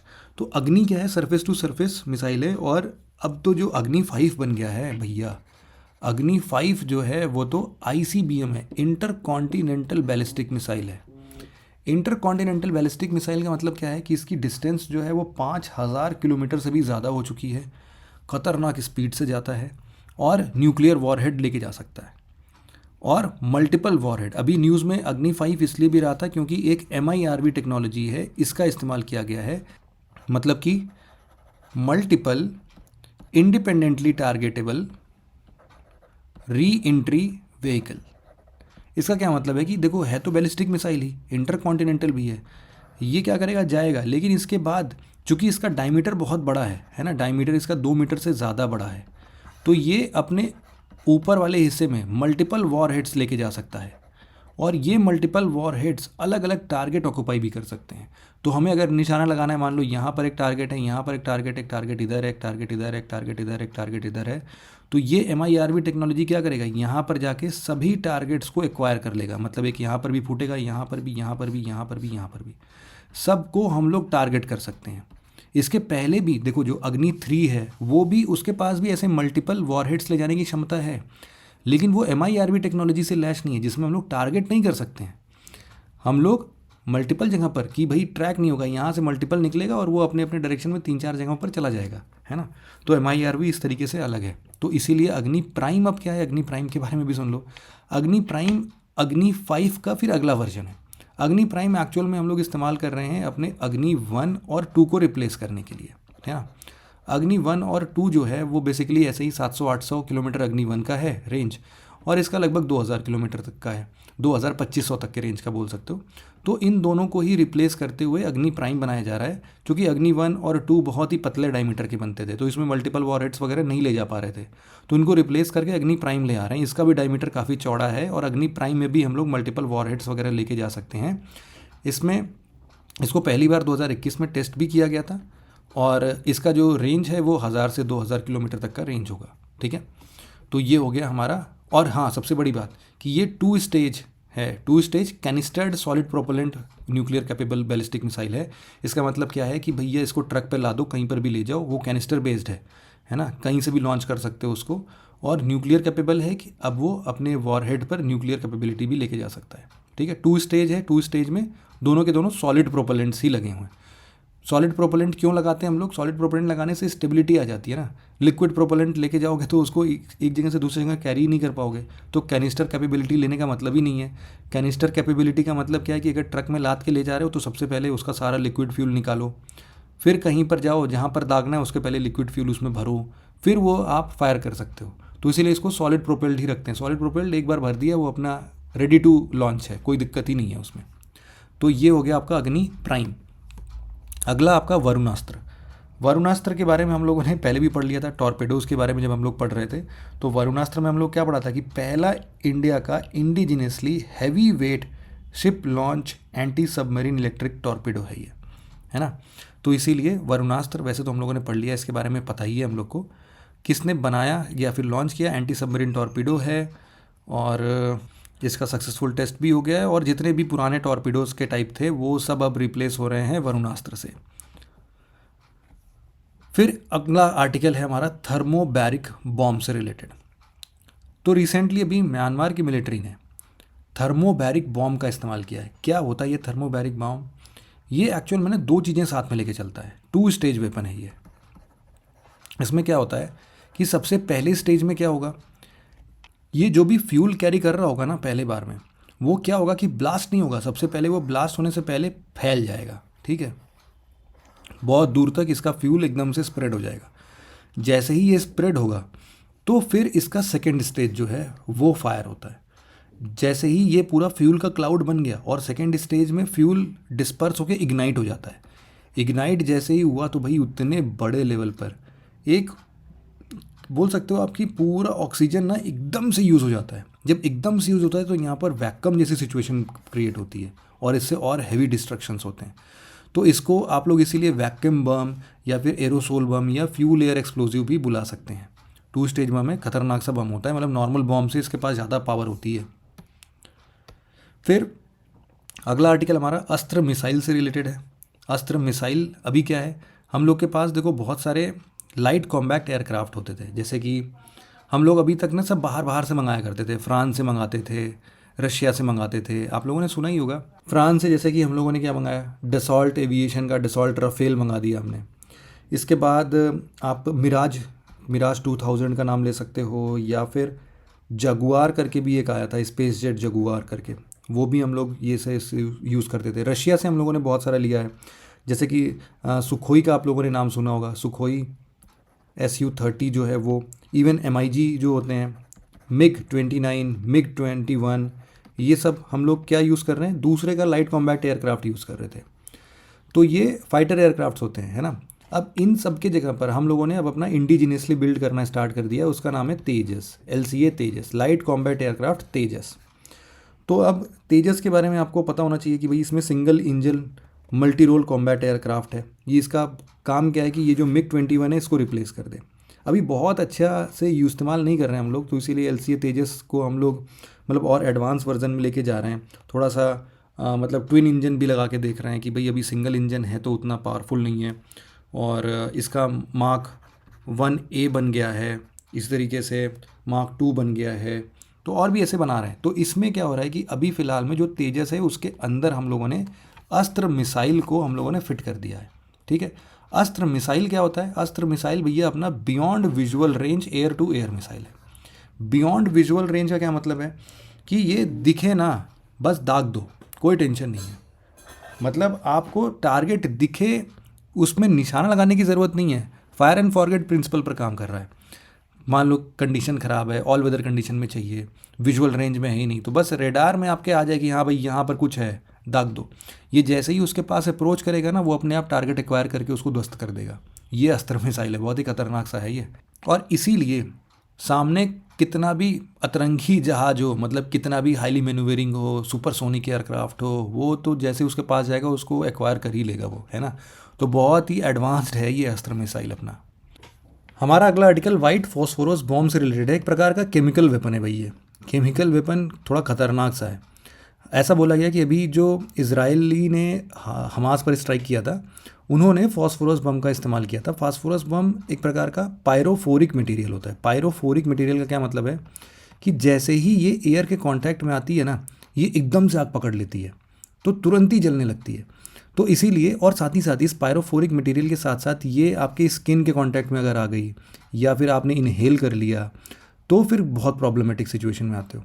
तो यूजुअली इसका इस्तेमाल कैसे करते हैं ये लोग कि पूरा इनका बॉडी कवर रहता है, पूरा मास्क वगैरह लगा के ये फॉस्फोरस बम ड्रॉप कर देते हैं। तो जो भी इसको इनहेल करता है एक तो ये अपने आप को थोड़ा छिपाने के लिए धुआं निकलता है इससे बहुत ज़्यादा, तो उस धुएं से ये लोग अपने आप को छिपा भी लेते हैं। कभी कभी इंफ्रारेड ऑप्टिक्स से छेड़छाड़ करनी है तो भी वेपन ट्रैक करने में काफ़ी ईजी हो जाता है।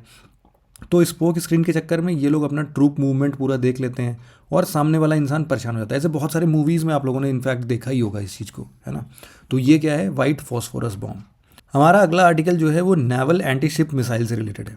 देखो सिंपल सा मतलब ये देखो, सब समझ सकते हो। एंटी शिप मिसाइल क्या मतलब है कि भाई कोई भी शिप वगैरह अगर चल रही होगी उसको मिसाइल से उड़ा दो, यही ये एंटी शिप मिसाइल। अभी नेवल एंटी शिप मिसाइल के होने का मतलब ये है कि भाई इसको कहीं पर भी तैनात कर सकते हो, मतलब होगा तो नेवल आर्मी ही इसको यूज़ करेगी, है ना। इसमें क्या होगा कि इसको कहीं पर भी डिप्लॉय कर दो, सबमरीन में डिप्लॉय कर दो, वॉरशिप्स में जैसे फ्रिगेट्स, डिस्ट्रॉयर, इन सब में। कोई फाइटर है, उस फाइटर प्लेन है उसमें डिप्लॉय कर दो, कोई पेट्रोल प्लेन्स चल रहे हैं, हेलीकॉप्टर चल रहे हैं, किसी में भी इन एंटी शिप मिसाइल को आप डिप्लॉय कर सकते हो। इसका बेसिक काम क्या होगा कि सामने दुश्मन देश की जो भी आपको शिप दिखे उसको मिसाइल छोड़ के आप ध्वस्त कर दो, ठीक है। तो अभी हाल फिलहाल में अब इसको कुछ भी कर सकते हो यार। देखो शॉर्ट रेंज भी हो सकता है, लॉन्ग रेंज भी हो सकता है, जैसे आपका टारगेट एक्वायर करने की क्षमता हो उस हिसाब से आप अपने मिसाइल को चुन सकते हो। अगला आर्टिकल हमारा वैसे लास्ट आर्टिकल है, वो मेजर मिलिट्री एक्सरसाइजेस से रिलेटेड है। वैसे तो आप लोग सिंपली इसको तो बहुत ही फैक्चुअल है, इसमें कुछ पढ़ाने जैसा नहीं है। जिमेक्स नाम से पता चल रहा है जापान और इंडिया का मैरीटाइम एक्सरसाइज है। साल्वेक्स इंडिया और यूएस नेवी के बीच में है। इसमें आप लोगों को एक और आज बताया था, कौन सा, अगर याद हो तो बता देना। सबसे शुरुआत में बताया था हम लोगों ने मालाबार एक्सरसाइज जो है वो इंडिया, जापान, ऑस्ट्रेलिया, यूएसए, इन 4 लोग का है और ये बहुत सालों से वैसे तो हो रहा है। ऑस इंडेक्स पता है ऑस्ट्रेलिया और इंडिया का डिफेंस एक्सरसाइज है। अगला ये ब्राइट स्टार 23, ये इतना इंपॉर्टेंट नहीं, इसमें इंडिया पार्टिसिपेट नहीं करता है। वरुणा की बात करो तो इंडिया और फ्रांस के बीच में जो उनके नेवल एक्सरसाइजेज होते हैं, बायलैटरल नेवल एक्सरसाइजेज वरुणा बोलते हैं। सिम्बेक्स सिंगापुर और इंडिया का मैरीटाइम बायलैटरल एक्सरसाइज है। मिलन 2024 की अगर बात करो तो ये भी बाईएनियल होता है। इसमें आपके US, Japan, Australia, France, Bangladesh, south Korea, Vietnam, ये सारे लोग पार्टिसिपेट करते हैं। और एक डिजर्ट साइक्लोन 2024 है जो कि इंडिया और यूएई के बीच में जॉइंट मिलिट्री एक्सरसाइज है, जिसमें कि हम लोग टेररिज्म के खिलाफ लड़ने की बात करते हैं। और ये कहाँ पर हुआ है ये भी लिखा हुआ है। तो जो इंडिया में हुआ है वो थोड़ा ज़्यादा इंपॉर्टेंट है, जैसे कि ये इंपॉर्टेंट है, मिलन 2024 इंपॉर्टेंट है, साल्वेक्स इंपॉर्टेंट है, जिमेक्स इंपॉर्टेंट है। जो बाहर होते हैं उसमें भी उतना कुछ खास यूपीएससी कभी पूछती नहीं है। तो ओवरऑल इतना ही था आज के इस पूरे सेशन में जो कि हम लोग को डिस्कस करना था।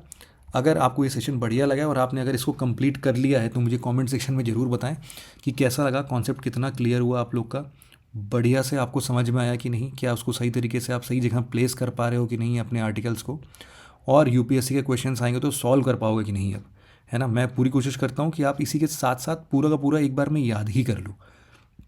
इसके नोट्स वगैरह जो हैं वो इस टेलीग्राम चैनल पर भी मिल जाएंगे, और इनफैक्ट जो मैंने एक और टेलीग्राम चैनल आपको बताया था ये, इस पर भी आपको मिल जाएंगे। तो अगर आपको चाहिए इनसे रिलेटेड कुछ नोट्स वगैरह तो आप डेफिनेटली यहाँ पर विजिट कर सकते हो।